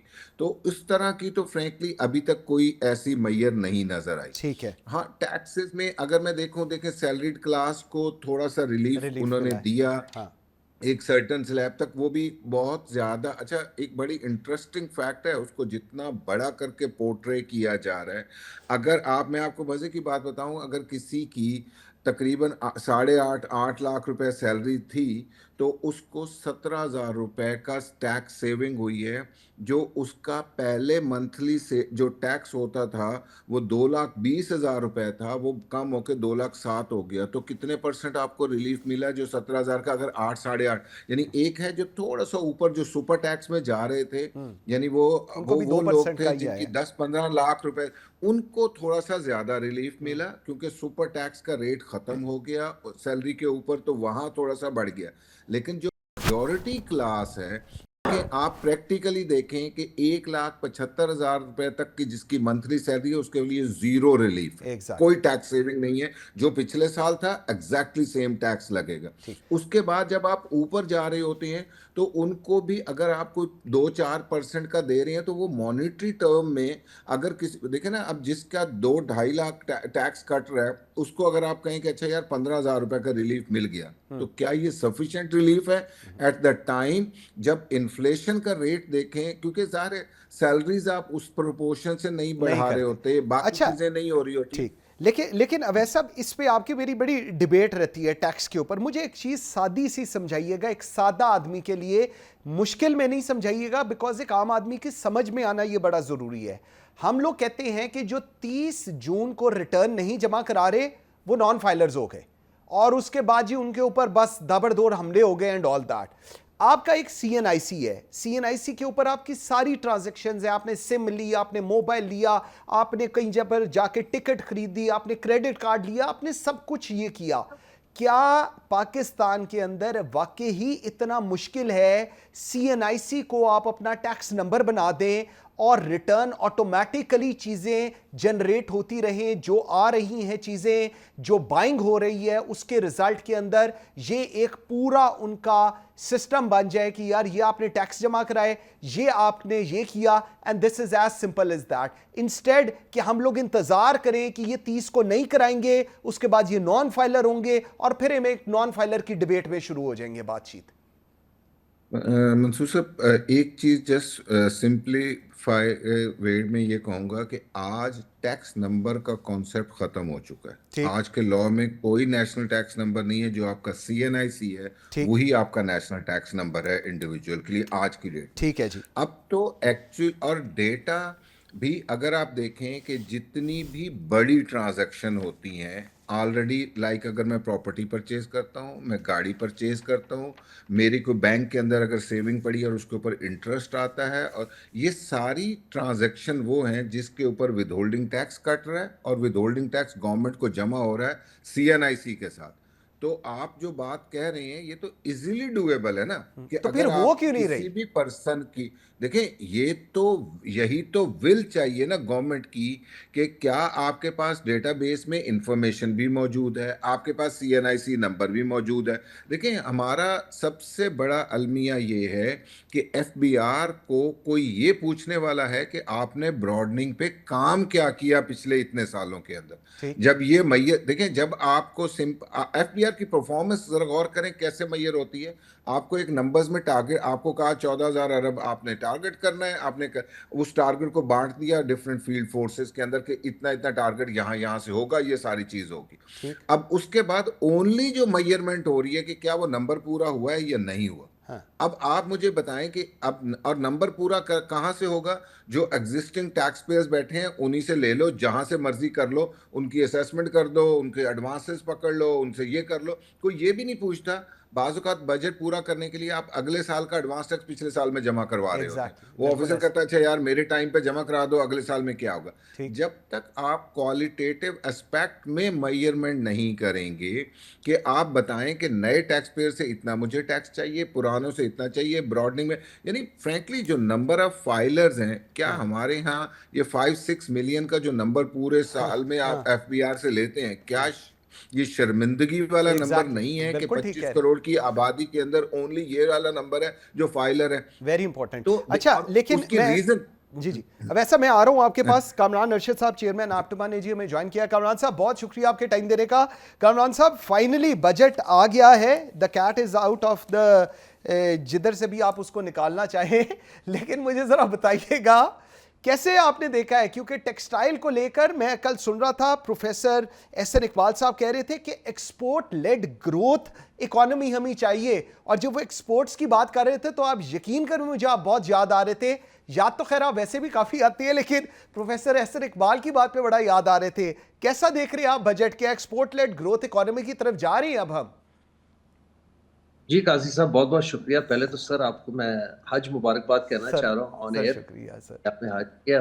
दूसरी बात सर, जो हमारे प्रोफेसर साहब हैं, कल इकोनॉमिक सर्वे में प्रोफेसर एहसन इकबाल साहब एंड जो हमारे वजीर ख़जाना साहब हैं, ये दोनों वाटन स्कूल ऑफ बिजनेस से पढ़े हैं और बातें तो ये दोनों बड़ी अच्छी अच्छी करते हैं जी। एंड ख़ास तौर पे प्रोफेसर साहब, जिस तरह आपने कहा कि वो एक्सपोर्ट लेड ग्रोथ की बात करते हैं, लेकिन सर वो जब ये कहते हैं ना कि हमारी एक्सपोर्ट $50 बिलियन या $100 बिलियन होनी चाहिए, तो पहले तो वो ये भूल जाते हैं मेंशन करना कि पिछले साल 11 महीने की जो एक्चुअल एक्सपोर्ट थी PBS के डाटा के मुताबिक वो 29.56 बिलियन थी। इस साल के 11 की एक्चुअल डाटा आ गया, क्योंकि आज हम 12 जून पे बैठे हैं, तो इस साल की सर जो 11 महीने की एक्सपोर्ट थी वो $27.9 बिलियन है, जो $1.6 बिलियन पिछले साल की निस्बत अभी तक 11 महीने में कम हो चुकी है। और मुझे डर इस बात का है कि ये पूरे साल की $2.25 बिलियन आपकी एक्सपोर्ट कम होके $32 बिलियन लास्ट ईयर से 30.5 से 30.25 के दरमियान में ना जाए, पहली चीज। दूसरी चीज, पिछले साल 11 महीने की इंपोर्ट $59.1 बिलियन थी, जो कि गलत फिगर था, और बाद में फिर उसमें गवर्नमेंट की काफी क्लास हुई थी IMF से सितंबर के महीने में पिछले साल। अभी 11 महीने की जो इंपोर्ट का नंबर है वो $62.6 बिलियन है। उसमें आप पूरा ब्लेम आप गवर्नमेंट नहीं डाल सकते, क्योंकि 3 महीने पहले मशरिक वस्ता की जो जंग शुरू हुई एंड आबियान हुर्मुज़ की जो भी ब्लॉकेड हुआ, वो एक अलग बहस है। बट इंपोर्ट आपकी $3.5 बिलियन से बढ़ गया। तो अब अगर आप इन दोनों चीज़ों को कंपाउंड करते हैं तो ये कोई $1.5 बिलियन से एक्सपोर्ट घट गई, $3.5 बिलियन से इंपोर्ट बढ़ गई, एंड आपका जो ओवरऑल ट्रेड डेफिसिट है वो पिछले साल 11 $29.5 बिलियन था, जो अब 34.7 हो गया। और मुझे खदशा है पूरे साल का ट्रेड डेफिसिट $38 बिलियन पे चला जाना है, जो कि एक रैकेट हाई होगा। तो आपकी इंपोर्ट फिगर भी रैकेट हाईएस्ट पे होगी, आपका ट्रेड डेफिसिट भी रैकेट हाईएस्ट पे होगा। बजट पे आ जाते हैं। बजट फ्रैंकली स्पीकिंग, मतलब क्रिटिसिज्म अपनी जगह, मेरा ख्याल है it's a neutral budget, neutral to slightly positive, क्योंकि उसमें टेक्सटाइल के लिए तो हमने जो उन्हें चीजें कही थी। जब आप स्लाइटली पॉजिटिव कहते हैं, then you compare this with 2025-26, right? पिछले साल जी। की, ठीक, ओके जी, क्योंकि उस वक्त तो उन्होंने मौत मुसल्लत कर दी, अब इन्होंने बीमारी देख के, जिसे कहते हैं ना मौत दिखा के बीमारी पर राजी करना। ठीक है। पहले 4 डिग्री पे हमारा टेम्परेचर ले गए, अब वो टेम्परेचर को शायद 102 पे लाया। हाँ। सुपर जो लगाया था वो 10% से 8% कर दिया for companies of turnover of 50 crore और मोर, एंड 15 से 50 करोड़ टर्नओवर वाली कंपनी के लिए सुपर टैक्स खत्म कर दिया, जो कि लार्जली स्मॉल साइज कंपनीज होती हैं। एंड उसके साथ साथ इन्होंने जो फुल एंड फाइनल टैक्स था वो 2% से 1.25 कर दिया एडवांस टैक्स। तो यही दो हैं कि सुपर टैक्स 10 से 8 कर दिया, एंड 2% टैक्स को उन्होंने एडवांस एंड मिनिमम टैक्स को 2 से 1.25 किया। इसके अलावा टेक्सटाइल सेक्टर के लिए और कुछ भी नहीं है इसमें। सैलरीड क्लास को मैं समझता हूँ कि ये एक खुशाइन मौका है कि उन्होंने 3% से 6% रिडक्शन किया। 22 लाख से 70 लाख तक जितने स्लैब्स हैं, जो सैलरी सरचार्ज लगता था, उसको अबॉलिश किया। हाँ। लेकिन मोटी बात यह है कि ये 18,771 अरब का जो बजट है, मोटा मोटा 8,054 रुपए डेट सर्विसिंग में निकल जाएंगे। 3,000 डिफेंस में चला गया, अरब रुपए चले जाएंगे, जो कि होना चाहिए। तो पीछे जो किटी में बचना है एनएफसी अवार्ड के बाद, वो बहुत थोड़ी रकम है। बिल्कुल ठीक है।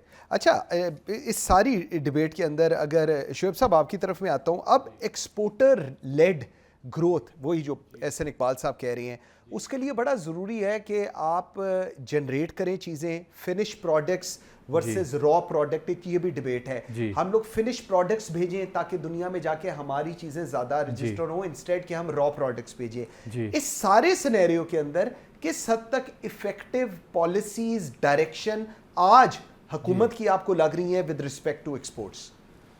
सर, हुकूमत जो है ना, आज तक एक्सपोर्ट के मामले में हम लोग बातें तो बड़ी करते हैं कि हम एक्सपोर्ट्स के ऊपर जो है ना हमने बड़ा काम किया, हम कर भी रहे हैं, हम चाह भी रहे हैं, लेकिन अनफॉर्चुनेटली ये लोग बिल्कुल भी, एक्चुअली ये चाह भी रहे होंगे दिल से, लेकिन इनके पास एक्सपर्ट लोग नहीं हैं।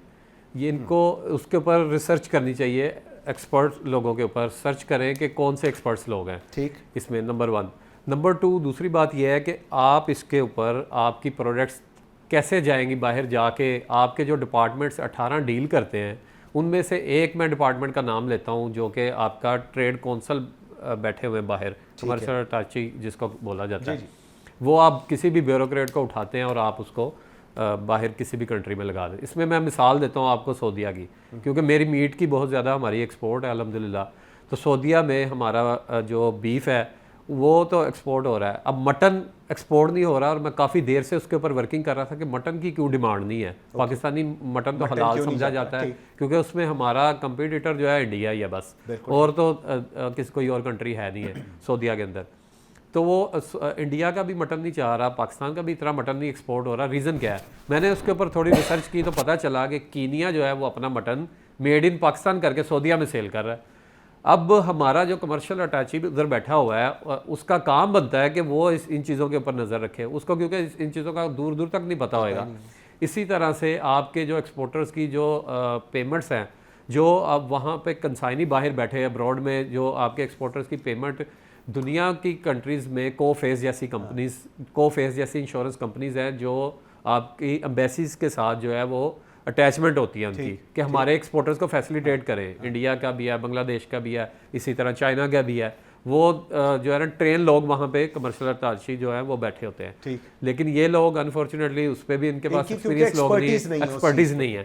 एक्सपोर्ट एक टेक्निकल चीज़ है, इसमें आप इसको आप मुझे एक्सपोर्ट के ऊपर कहेंगे ना, मैं आपको 10 घंटे भी इसके ऊपर एक एक चीज़ बता दूंगा, सकते लेकिन आपको और समझ नहीं obviously आएगी। आप एक्सपर्ट हैं, जी, इसलिए आपको ज़्यादा, अल्हम्दुलिल्लाह। और रॉ मैन को और नहीं उस तरह इसमें समझ। इसमें मैं आपको बताऊं, ये लोग IMF के पास तो बार बार जाते हैं कि जी हमें $1 अरब दे दें, उनके पाँव तक पड़ने के लिए जाते हैं, और वो अपनी हर रिक्वायरमेंट मनवाते हैं IMF वाले। मैं आपके प्रोग्राम से गारंटी के साथ ये बात कर सकता हूँ कि पाकिस्तान का टोटल कर्जा जो IMF को इन्होंने देना है वो $120 अरब है, $120 मिलियन। ठीक है, आप अपनी एक्सपोर्ट को सिर्फ पॉलिसीज़ हम एक्सपोर्टर्स देते हैं, पॉलिसीज़ उस तरह से बना लें, उसके ऊपर चेक एंड बैलेंस थोड़ा सा रख लें, आप अपनी फ्रेड के ऊपर चेक एंड बैलेंस रख लें, आप अपनी बैंक्स के ऊपर चेक एंड बैलेंस रख लें, आप जितने भी 18 डिपार्टमेंट डील करते हैं इनके ऊपर सिर्फ हमारे मुताबिक, एक्सपोर्टर्स के मुताबिक पॉलिसीज़ बना लें सिर्फ। मैं आपको गारंटी से ये प्रोग्राम रिकॉर्ड आप इस कर रहे हैं, रिकॉर्ड भी रखें, गारंटी से ये बात करता हूँ कि $120 बिलियन कर्जा कुछ भी नहीं है।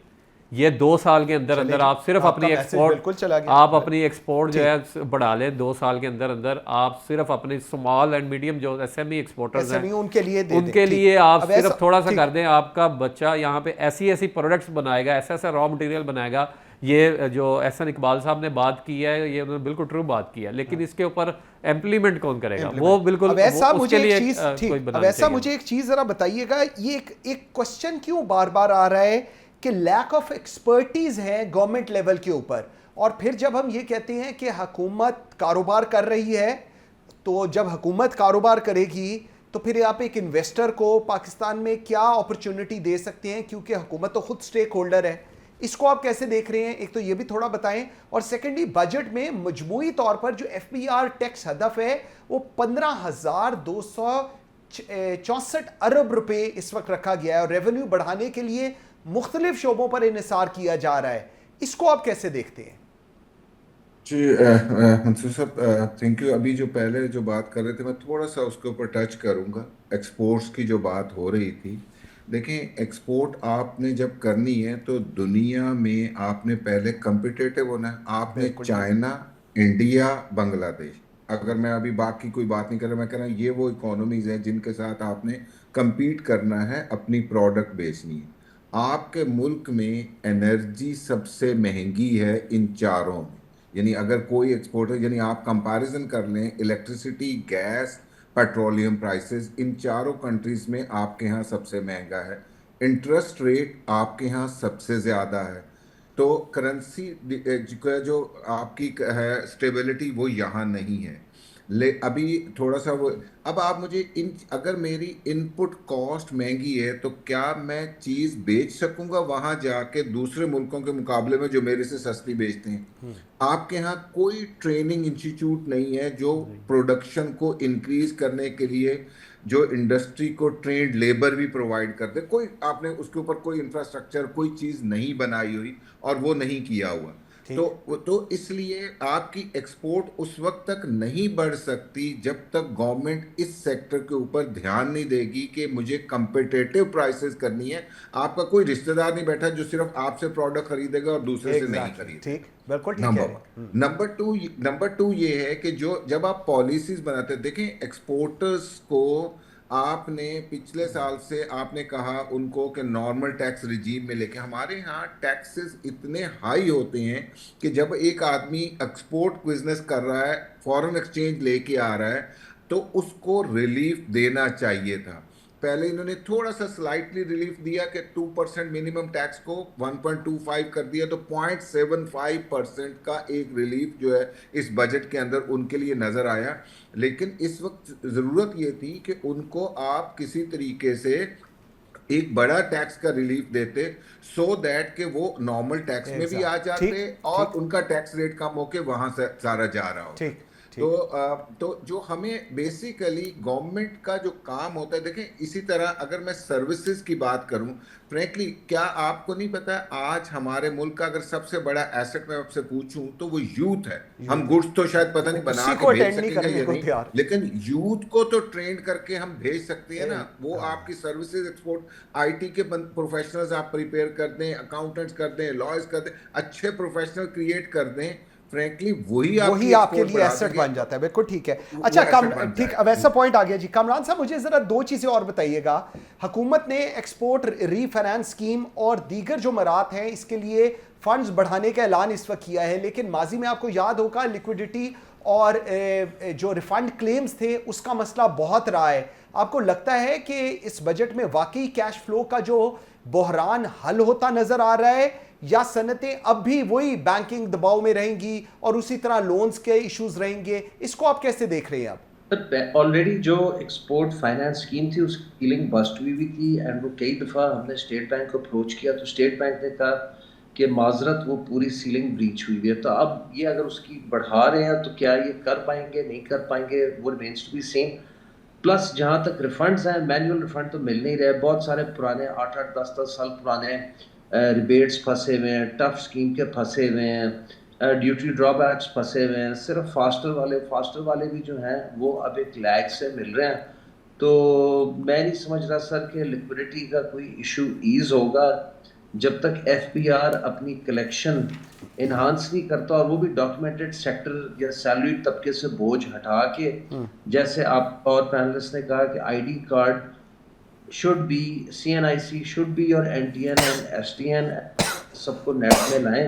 ये इंतहाई शर्म की बात है कि एक 25.5 करोड़ आबादी में 70 लाख फाइलर है, उसमें भी 35 लाख एक्टिव फाइलर होगा। तो ये टैक्स नेट बढ़ाना बिल्कुल सही। लास्ट मुझे बताइएगा, बजट में ये जो तवानाई सब्सिडी और सनती तरक्की के लिए जो मुख्तस रकूम का जिक्र अभी मैं सुन रहा था जो फाइनेंस मिनिस्टर कर रहे थे, मगर सनती यूनिट्स के लिए बिजली और गैस टैरिफ में असल रिलीफ ये वाजिया नहीं हमें नजर आया। शायद correct me if I am wrong, अगर कुछ फाइनेंस मिनिस्टर ने कहा हो।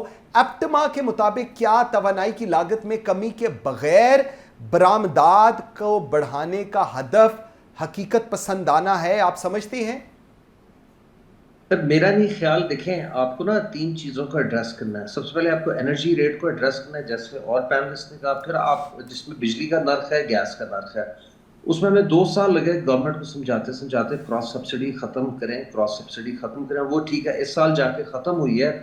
लेकिन अभी ₹3.23 पावर होल्डिंग की डेट फाइनेंसिंग उसमें चार्ज हो रही है। आगे आ जाते हैं इंटरेस्ट रेट पर हम ज़्यादा बात इसलिए नहीं कर सकते क्योंकि वो इन्फ्लेशन के साथ टाइड अप है एंड वो मशरक़ वस्ता में जो जंग चल रही है उससे आपका डायरेक्टली काइबर इफेक्ट हो रहा है। तीसरी टैक्सेशन में मैं समझता हूँ कि अगर ये कोई सीरियस होते नेट बढ़ाने के लिए जो कि इनको बहुत पहले कर लेना चाहिए था, देर आए दुरुस्त आए, नेट बढ़ाएं एंड अपने इंडस्ट्रीज को रिलीफ दें। जो पाल साहब बातें करते हैं 50 से 100 बिलियन की, सर वो उन मुल्कों पे लागू होती है जहाँ की इंडस्ट्रियल पॉलिसी होती है, एग्जैक्टली 5 क्लैरिटी होती है। हमारे पास वो 5 ईयर 10 ईयर क्या, हमें तो 1 साल की क्लैरिटी नहीं है। बिल्कुल ठीक है, वेरी राइट। कामरान अरशद साहब thank you very much. Mohammad Awais साहब बहुत शुक्रिया। शुएब बटालवी साहब, जफ़र मोतीवाला साहब ने हमें ज्वाइन किया था, खालिद खोखर साहब ने हमें ज्वाइन किया था, अजमल बलोच साहब, अली सलमान साहब, सलमान आबिद साहब, वकास मूसा साहब, आप सबके टाइम देने का बहुत शुक्रिया। नाज़रीन, बजट 2026-27 एक ट्रिकी सिचुएशन है पूरे मुल्क के लिए, जहाँ पर रिलीफ है वहाँ पर चैलेंजेस भी हैं, और चैलेंजेस किस लेवल के हैं वो हम सब के सामने हैं। सबसे बेस लाइन ये है कि अगर आपने अपनी एक्सपोर्ट लेड इकॉनमी करनी है तो उसके लिए सबसे बड़ा जो स्टेक होल्डर्स हैं आपको उनको ऑन बोर्ड करना है, और जब तक हुकूमत वक्त, वफाकी हुकूमत, फाइनेंस मिनिस्टर और बाकी जो दीगर इदारे हैं वो इनको ऑन बोर्ड नहीं करेंगे, चीज़ें आगे चलना मुश्किल होंगी। बजट के ऊपर हम अपनी जो डिस्कशन है वो कंटिन्यू रखेंगे, कल भी और परसों भी। आज तक के लिए इतना ही। मुझे मंसूर आज़म काजी को दीजिए इजाज़त। अल्लाह हाफ़िज़।